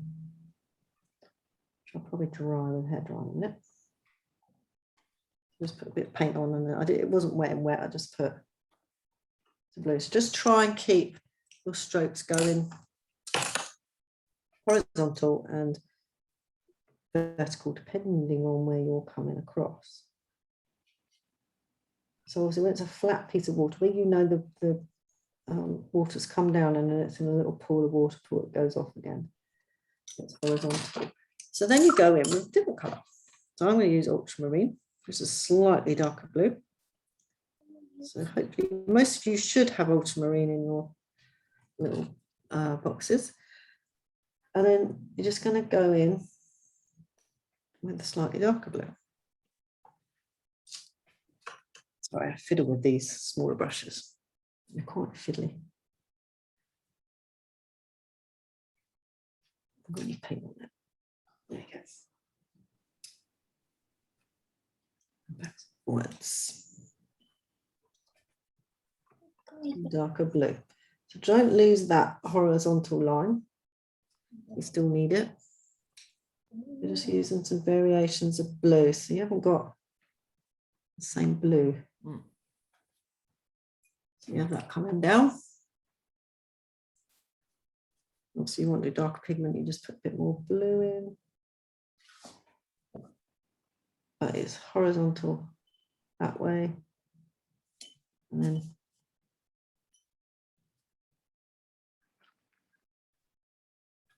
try and keep it vertical. I will go with another colour in a minute.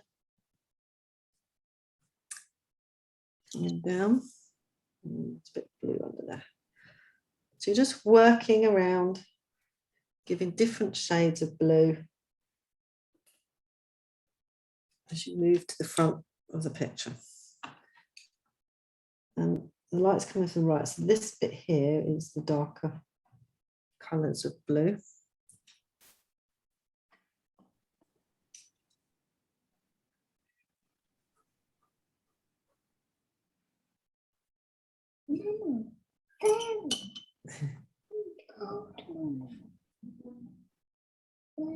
And then when you come to the edge here and you have the little waterfall, they come vertically down.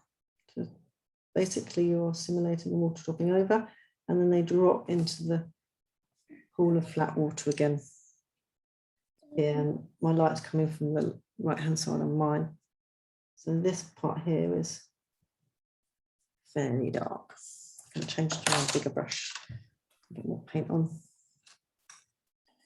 And you're just flicking your brush horizontally out to the left here, and just where the rock is there, it's quite dark.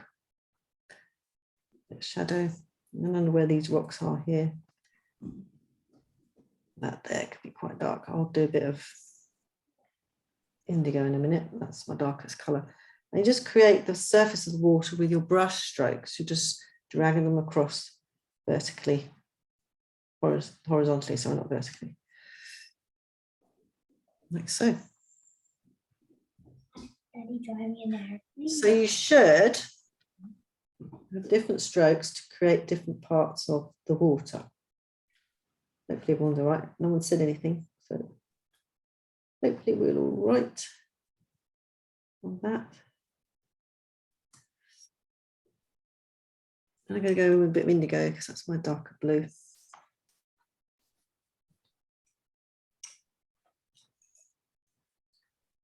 I'll always keep the strokes vertically. That's a bit watery, a bit hard on that. Go, look.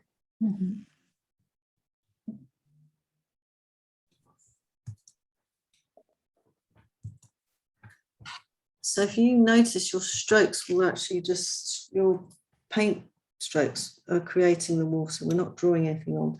You're doing it with your paintbrush. So you're just flicking it across. Oh, it's still a bit wet there. Oops. I might put a bit of hairdryer on that bit. We'll see how we go. Open up this bit here. This bit here. So just try not to use that little white line. You can lose it eventually if you want on some parts, but don't lose it until you're ready to lose some of it. That's quite dark. And there, dark. These upper ones.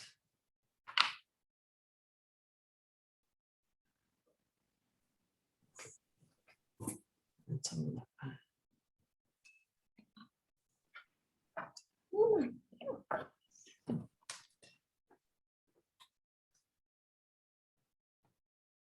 Just using your paintbrush to create the surface water, you're just doing horizontal strokes across the page. My paint's quite wet here, but that's fine.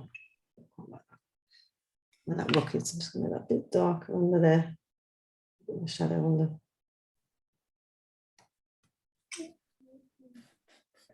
rock. And that is how you do the water. So vertically, horizontally, that is it. That's all you're doing. Building it up with different layers of paint.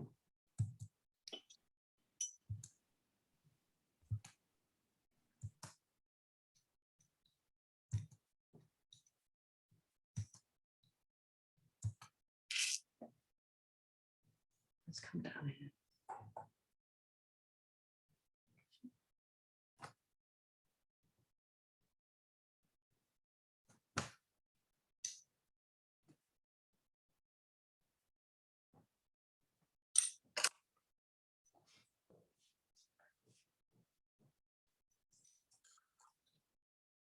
when you've done the water, just dry.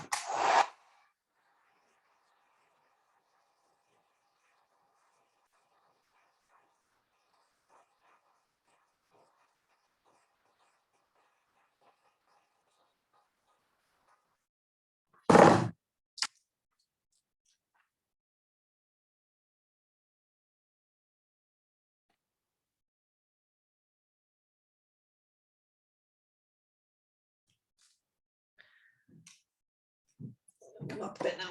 Let's do the rest of it.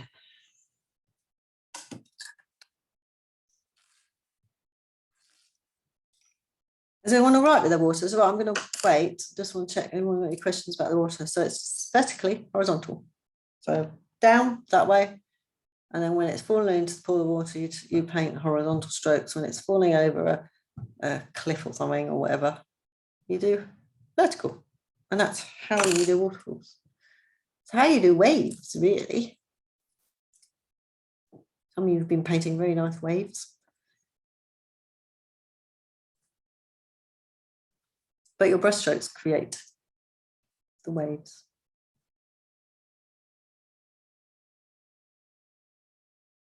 You're right, Liz. You avoided the temptation of using your pen. Still with your brush. I'm a very good girl tonight. Yes, purely brush. Purely brush. There will be a bit of pen. I will let you loosen a little bit. So literally, I will wait for everyone, don't panic. We are going to darken up the front here. We're going to put on the tree, then we're going to dry the tree branches. Then we're going to dry it, then we're going to put on the autumn trees and blob. So we are almost there.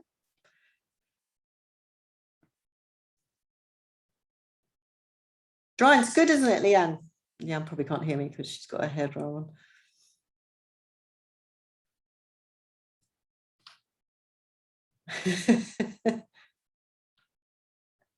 How's everyone with their water? Have we done our water? We're still working on our water.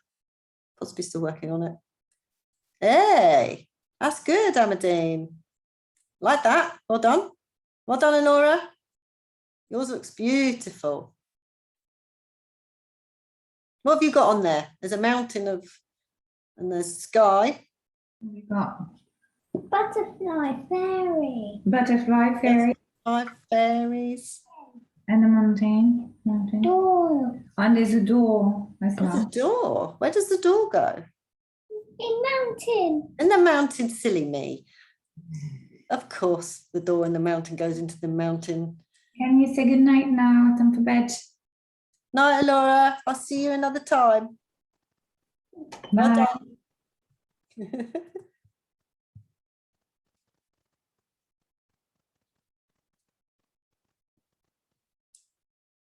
Leanne, how are you doing? You done yours all right? Good? Yeah. Yay. So shall I put the foreground on? Lolly's drying hers. Deirdre, how are you doing with drying? Blowing away. This one's not too bad because it's dry. So we can go in with our bigger brushes to do the foreground, which will be wet in wet.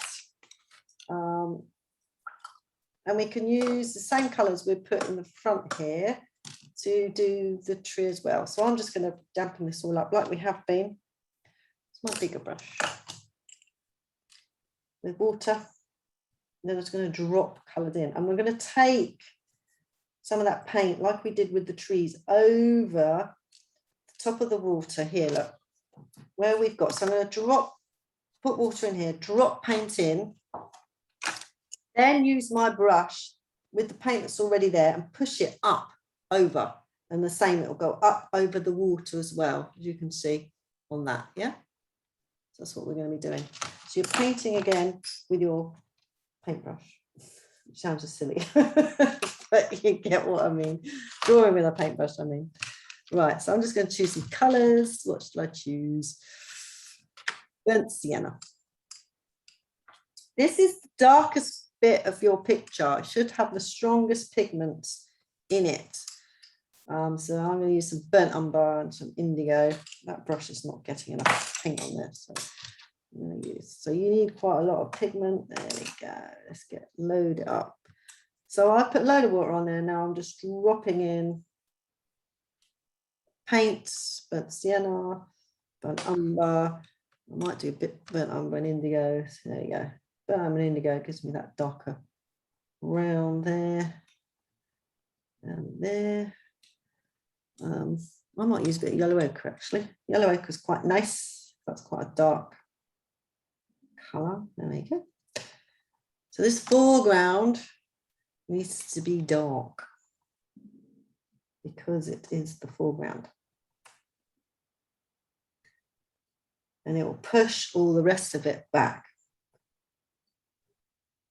So once you've got your colours on, you can start to push it over the rest of it. So I'm just putting in different colours. That's all too brown for me. So I'm going to put a bit of raw sienna in, and then maybe a bit of yellow.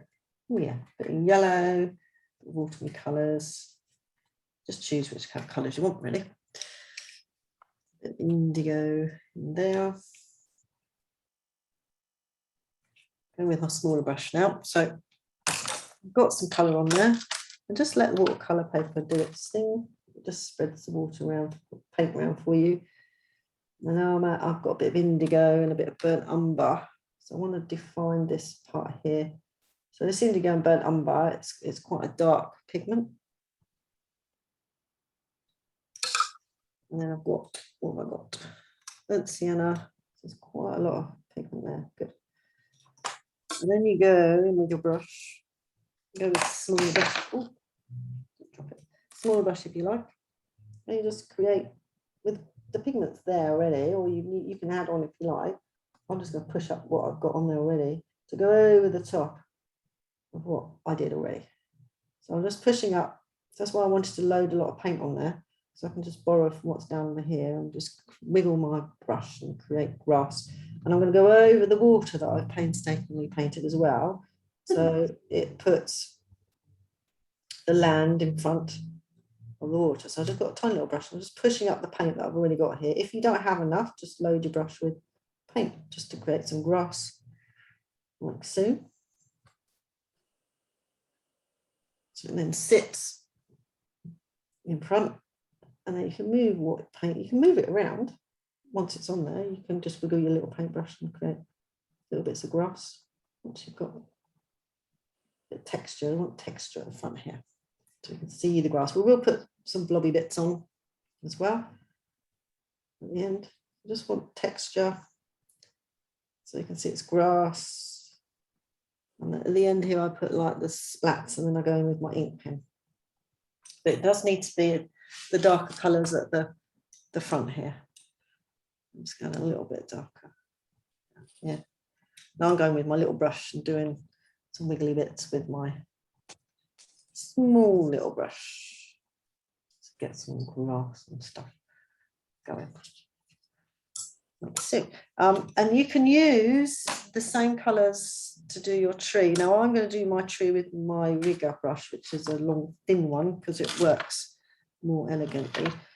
And you just go over, you've got your pencil marks on there hopefully, and you just go over and you start to draw with your paint your tree branches.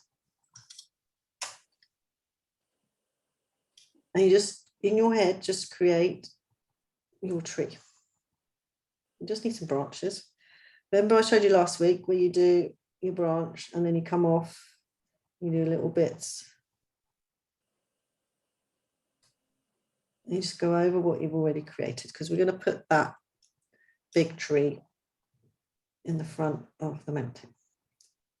We need to dry this because we're really going to go over with some paint. I'm going to put some grass at the bottom, so I'm just going to use my rigger to play around. And he's got some grass on the island here, so I'm just going to put some grass on here. So just create some texture, grassy bits and wiggly bits.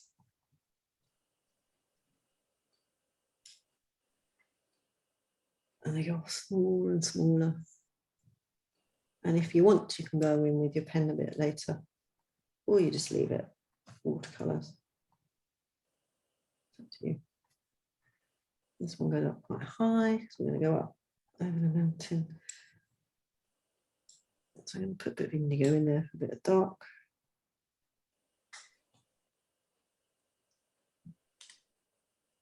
Now this is how you do watercolors. You just build up your layers and dry it, and then use your brush to create the picture. It's quite daunting though. But if you just take your time and build up the layers, it's actually fine. Try not to do it all at once. So like Leanne said, the hairdryer is the game changer. I mean, obviously, if you're out and about and you're painting a picture, you have to wait for it to dry a little bit, but at home we don't.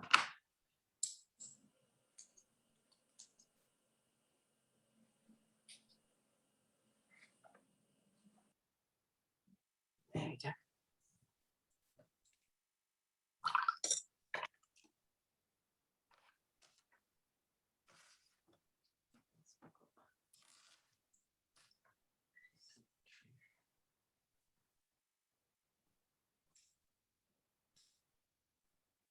Just going to put a bit of indigo. I like my brown, burnt umber and indigo, one of my favourite kind of dark colours.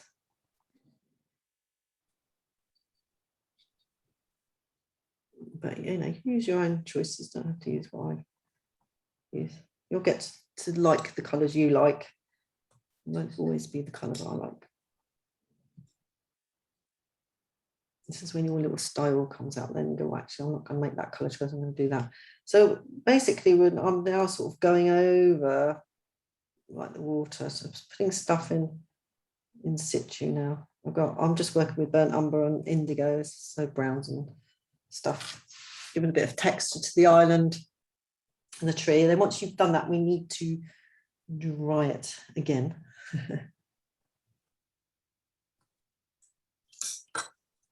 I'm just going to dry mine.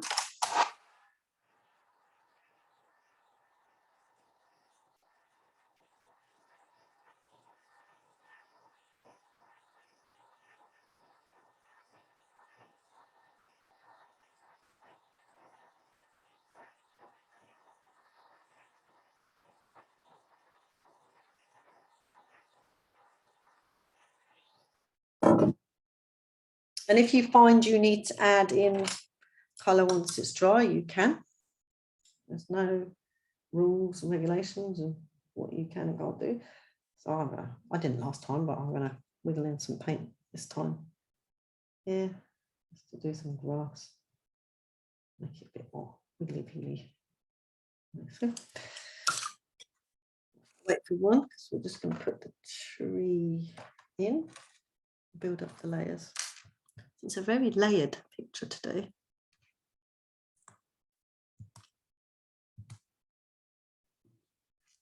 So you can see how the dark goes off into distance.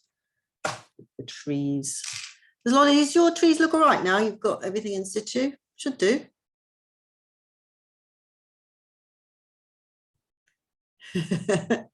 You could show me in a bit.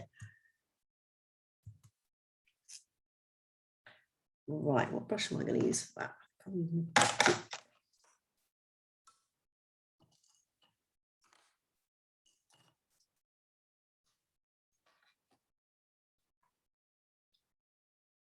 Hey, Trudy, I saw that. Looking good. It's definitely dark at the front.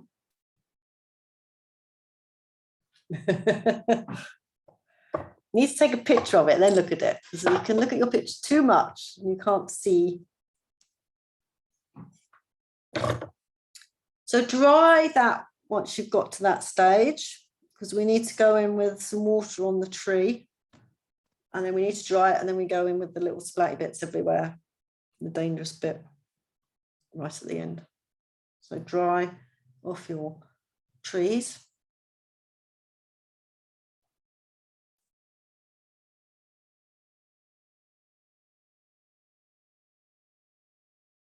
Deirdre, are you winning? You'll be able to do that because I think that'll be dry on your painting. That should be dry now, this top bit, because we're going to go. Have you drawn on your branches? Yeah. Yeah, I think you'll be fine. because mine will disappear in the paint as well. I just redefine them with my pen. I seem to be wearing indigo everywhere. Oh, you are. Yeah. Not quite sure about that. Oh. Does everyone want to register the tree? Shall I wait a bit? I get a bit excited to do trees. How are we doing? We're just doing the branches at the moment.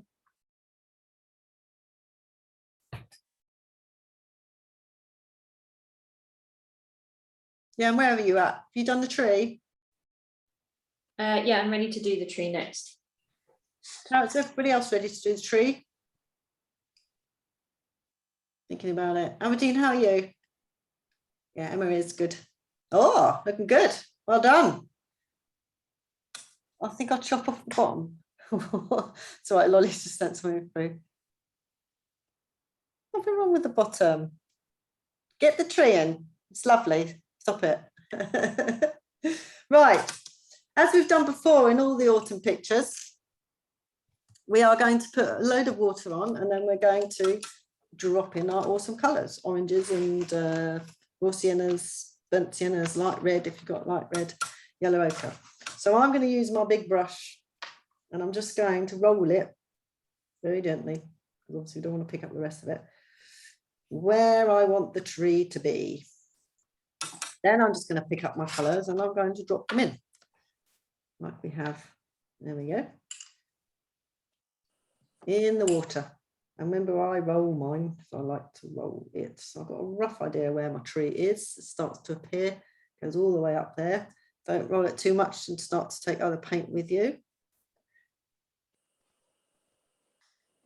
Just gently dab it on. If you've got enough water, it will just take it.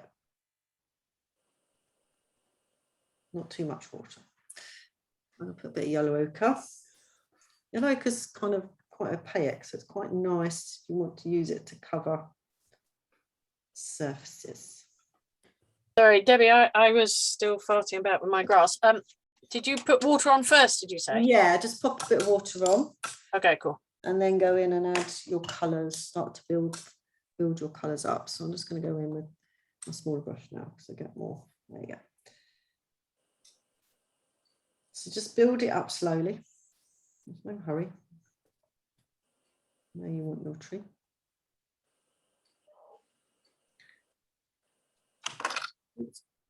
And you can always dry it if you want, if there's too much water on there. Add a bit more. Right, let's go in with some reds. What colour is that? That's enough. That's better. More red. Now I like to just turn my brush like that, but I mean, really, it's how you want to do yours. I just find it's a bit more random. And you will probably find your tree trunks start to disappear. We can put them back in. I just like them there so I know where to put them, my tree. You should see green trees behind it. And don't overwork it, just let the water do its thing. I might put a bit of orange, I might put a bit of red. Orange. Red. There you go. Orange and a bit of red. Don't forget we haven't put the little splodges on yet, and we can't define the what do you call it? Branches. We can go back in and define those a little bit more. So that's all I'm going to do on that. I'm going to dry it and then see what it looks like.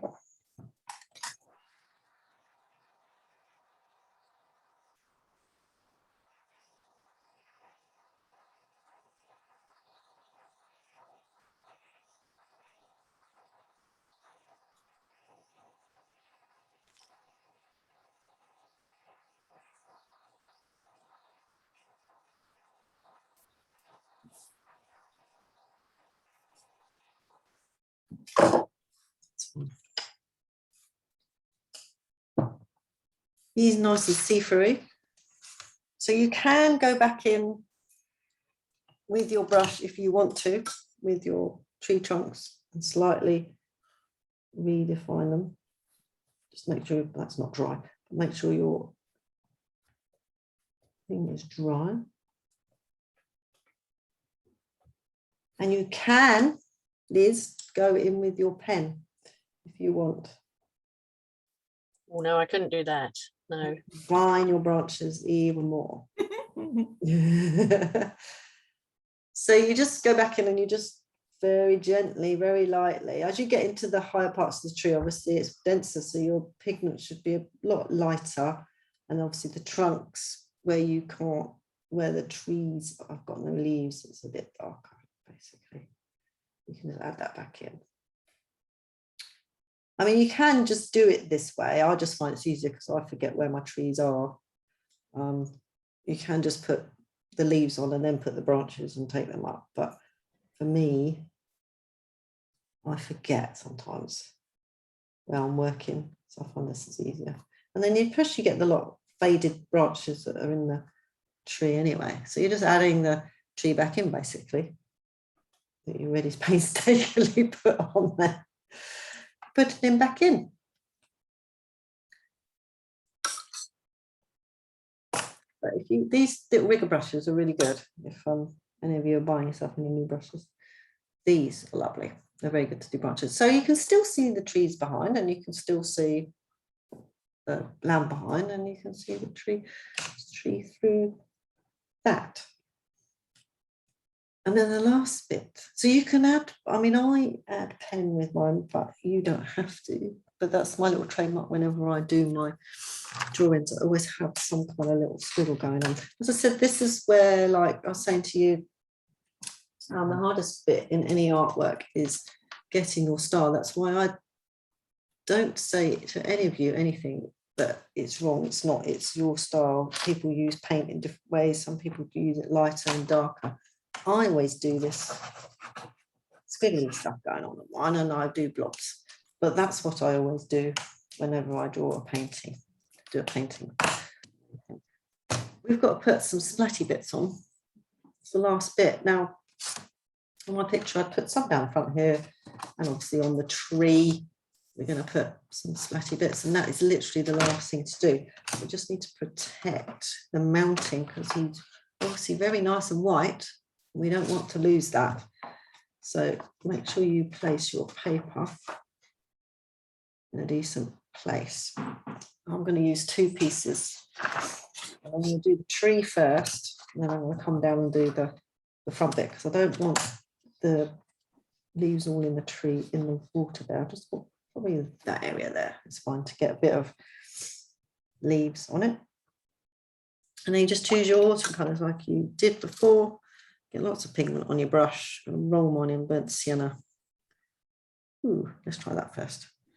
Now I'll add a different colour on top, so hold it tight. What size brush do you use for this? Because I always find mine come out massive splodges. If you use a bigger brush, you'll get bigger splodges. So if you're using a 12, you'll get big splodges. This is an 8. This is quite, so that is a, what's that? That's a 12. That's a difference. You do need a brush so you can get a lot of pigment on it. I don't use this one. This is a 12. That's too big. That makes, if you want big blobs, then use a bigger one. The smaller they are, the smaller the blobs, but it's harder with small brushes to load up the paint. You need quite a lot of paint and water. So that's burnt sienna. I'm actually going to use red. See what happens. That's quite watery. It's going to come out quite big. Quite nice. Let's move around that. So I find the 8 gives me the small enough leaves to what I want. And I'm going to use yellow because quite a nice one because it will stand out. It's quite opaque, so it will stand out on top of sort of semi seafood paint. It's yellow. If you've got dark, you can see it. There you go. Enough of that. I'll take that away. Then I'm just going to add some down below as well. So trees, right? Just going to add some down below here. Very carefully, so I don't smudge my tree. I'll just balance it on my paint palette there. Cover up my water because I don't want it in the water. The same again. I'm going to use, I've got a colour called light red. Let's see what that does. Oh, that's quite nice. If you've got light red in your palette, try that. Quite a nice colour. Up there, maybe a bit of yellow ochre. This one, and then actual red. We're quite strong at the front there. Oh, there we go. Oops. Let me speed that up. There you go. That is enough. It's everywhere.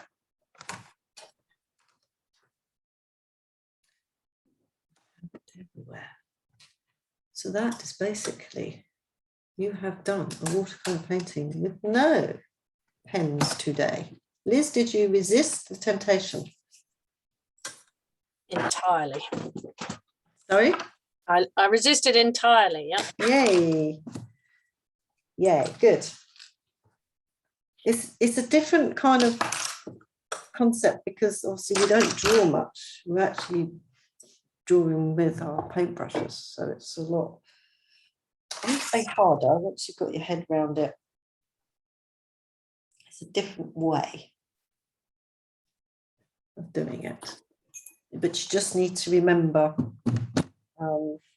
building up the layers, because they will seep, as you know, they seep into each other otherwise with watercolors. And as usual, the light to darks is really important as well with any watercolor.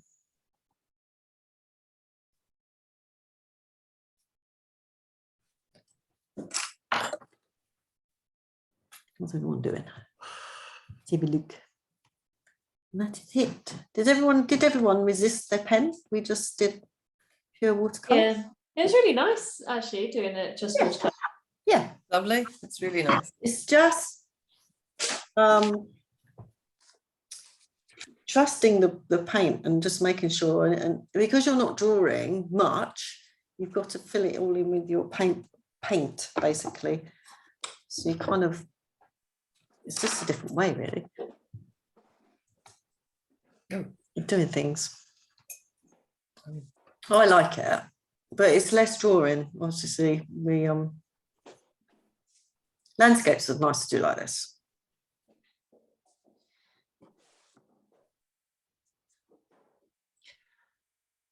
Thanks for that, Debbie. I'm going to send a picture and You're more than welcome. Yeah, send it through so I can see, because I can't see. I can see everyone.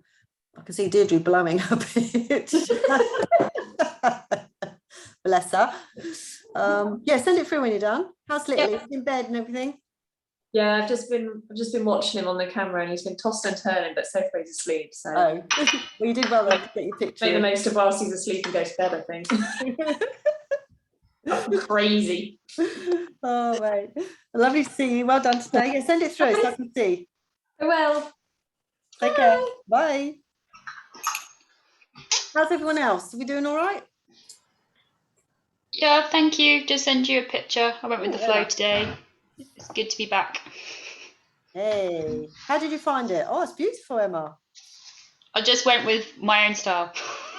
No, it's lovely. It's really beautiful. That's what I was trying to say. This is what I want you to do.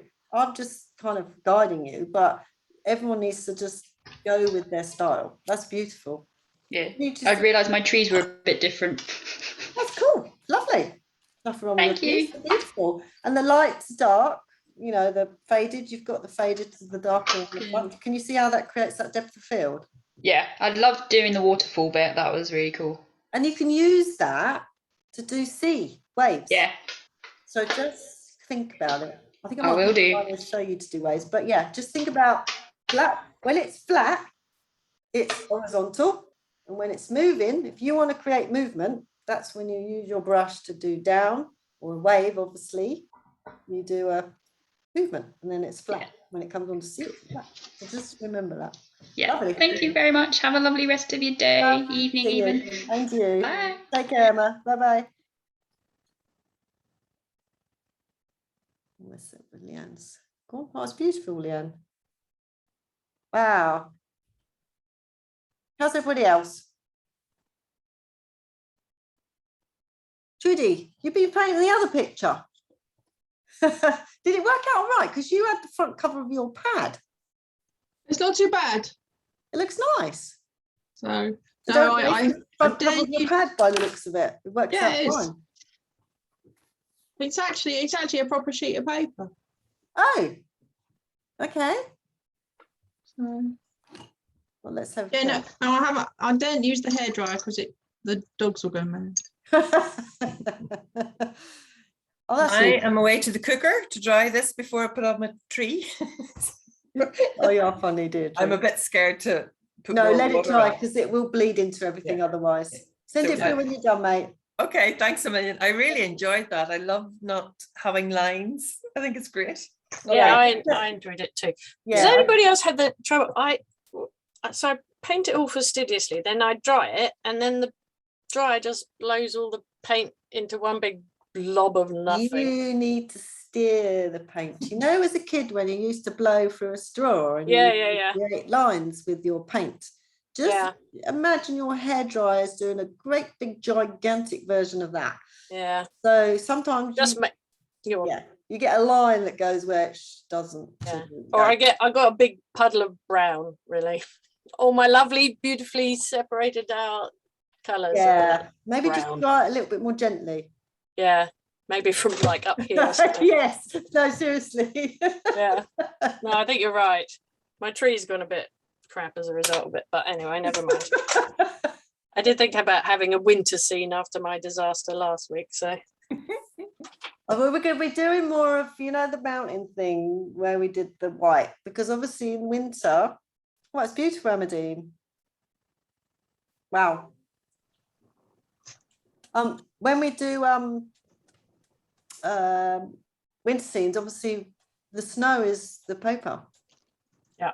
So that's going to be quite hard because it's going to be less, but obviously you're painting a picture because you're using the paper to create that. Yeah. So anyway, we're not what we do winter scenes. There are some interesting things that come out of my head that I think are a bit more, that aren't really Christmassy. Oh, that's lovely, Trudy. Yeah, I need to do the tree. Oh, yeah. I have to let it dry. Yeah, no, let it dry because it will bleed in there. Amadine, that's beautiful. Well done. Love that. But my question is, how do you get it to be so pale grey? What do you mean pale grey? Which bit? The mountains. Turn it around. You just add more water to it. If you want that paler, you want to take it off. Remember how we take paint off? Oh, man. A damp, light damp brush, and then and then wipe. Clean your brush, go in it. It's a very slow process, and just take some pigment off. You can put pigment on and take it off with your brush. It's never a disaster. And you can do it even once it's dry. It's not a problem. Yeah, just gently. You can use your kitchen towel to dab it off as well. Yeah, that looks nice. You're more than welcome. Okay. See you Tuesday. Take care. Dolly, have you done yours?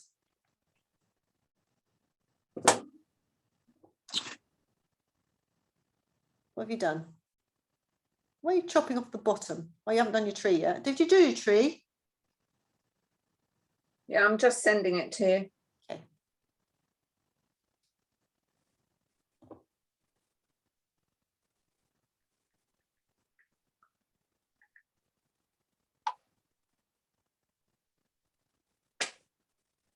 Hey, beautiful. Love that. I like all the texture on the front there as well with all your grass. Good. Well done. Yeah. It's the bits by the waterfall, the land by the waterfall. It looks like a load of bloody fish moving about up there. Where are the fish moving around? I can't see. On the right hand side, all that land looks like a load of wet fish. You mean the undulating lines, basically? Wet fish. So you could put some grass in there if you want, the same shade of the ground you've got there, just little tufts of grass if you want to get rid of the land. Just do some little tufts of grass that you've got in the foreground, but they're just slightly darker, or just adding a smaller tree. or something like that. The similar shades of colour that you've got on It there. looks like a shoal of fish. You mean the bits that go across? Yes. I can see that in mine actually. Now you've said that, and it didn't occur to me before. But yeah, I can see what you mean. All lined up, like Now on a I've fishmonger's slab. Yep, If I- absolutely. I did have a splodge there, and it looked like an eye, so I've now got rid of that. After you said it. My tree's rubbish again. I should have left it as a winter scene without any tree. You just need to put a bit more water on it, Liz. It looks like a lollipop today. Yeah, you need to turn your brush to the side and just let it. Yeah, I think I put too much paint on, don't I? I mean, Yeah, maybe, I don't know. less is more, and then you can add more on. Yeah. I would say just go in with some water and use your kitchen towel to take it off. What now? Yes. Yeah. And actually, let me just draw on here. I'll come back to yours, Lottie, in a sec. Sorry, Lo. You need to, instead of being more of a lollipop tree, you need to kind of do a bit more. If you look at mine, oops, it goes up a bit here and then down a bit like that. If you look at my one, it goes a bit up in the corner. And it's very faded. Oh yeah, I see what you mean. Yeah, yeah. Not like a lolly stick. That's Yeah, all. mine is. Do Yeah. that. Okay, cool. Well, I'll let you go because otherwise you'll never go to bed. That's all right. I'm just But, looking at yeah, the lollies thank you. doing- But I did enjoy it. We nearly had Nicola tonight, and then she wussed it. Oh, Because it's half term from choir, so you can say, you know, oh, I hear you had an afternoon off, but you still didn't. I will. And she's supposed to come in with the coffee with the running group. So Yeah, I'll give her a hard time. words with her. All right, cheers. That was great. I loved it. You're Bye most now. welcome. Bye. Lovely to see you. I'll just Yeah, have a look bye. at lollies. What lollies? I'm going to Debbie. Bye. Okay, Amadine. Take care, mate. Lovely to see you. Right, Lolly. I would, if you're worried about that, let me have a look. You have to admit, they just look like a shoal It of looks, well, no, it just looks like undulating hills to me, but if you top make, one from the green to the first bit of brown, I take that, but the rest of it just look like brown and green fish. the front bit, these which bits? These front bits? No, from the top where the green is, the first line of green where the water is opposite the island, that first line is okay. Yeah. And then underneath that there's a bit of brown, and I'll accept that one. But then there's one, two, there's definitely two fish there. One's slightly green and one's slightly brown above it. If you just made them more kind of pointy rather than round.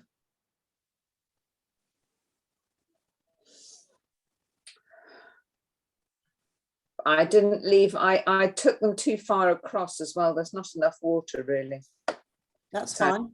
I've just sent through, so you can go over the top once it's dry, kind of redefine, like I've done there, the edges a little bit. So they're more pointy, kind of rock-like, if that makes sense. Yeah. This front one, on my Yeah. pointed, that one there, is Yeah. quite pointed. And then the rock, where the little rocks are, it's quite dark behind there, so they've sat in front of it, this bit here. And I've only got a tiny little bit there, look at ends there, doesn't go right across. Yeah. Yeah. Yeah. I think I've Okay. So yeah, that you can do that though. You can go over when it's a bit drier and just redefine your lines with just go in with a pencil and then just drop darker colours in and spread that about. Okay. It's just like glazing it really. You're just going over the top. So you basically got the base colours in and then you just go over the top and glaze it. Yes, all right. And your trees, you happy with your trees? Oh, the trees are all right Yeah, now. I think they're lovely. Yes, I took some paint out. And No, they're so, beautiful. yes, That's no, lovely. they're- yes, thank you. You're welcome. And then you can, if you find, so these bits in the water, you can always add a little bit darker. Oh, not on that one. Hang on a minute. I'm going to do on the one that I haven't drawn on. Where is it here? Here. Do you have indigo? No, You got grey or some darker colour? got Payne's grey and Oh, yeah.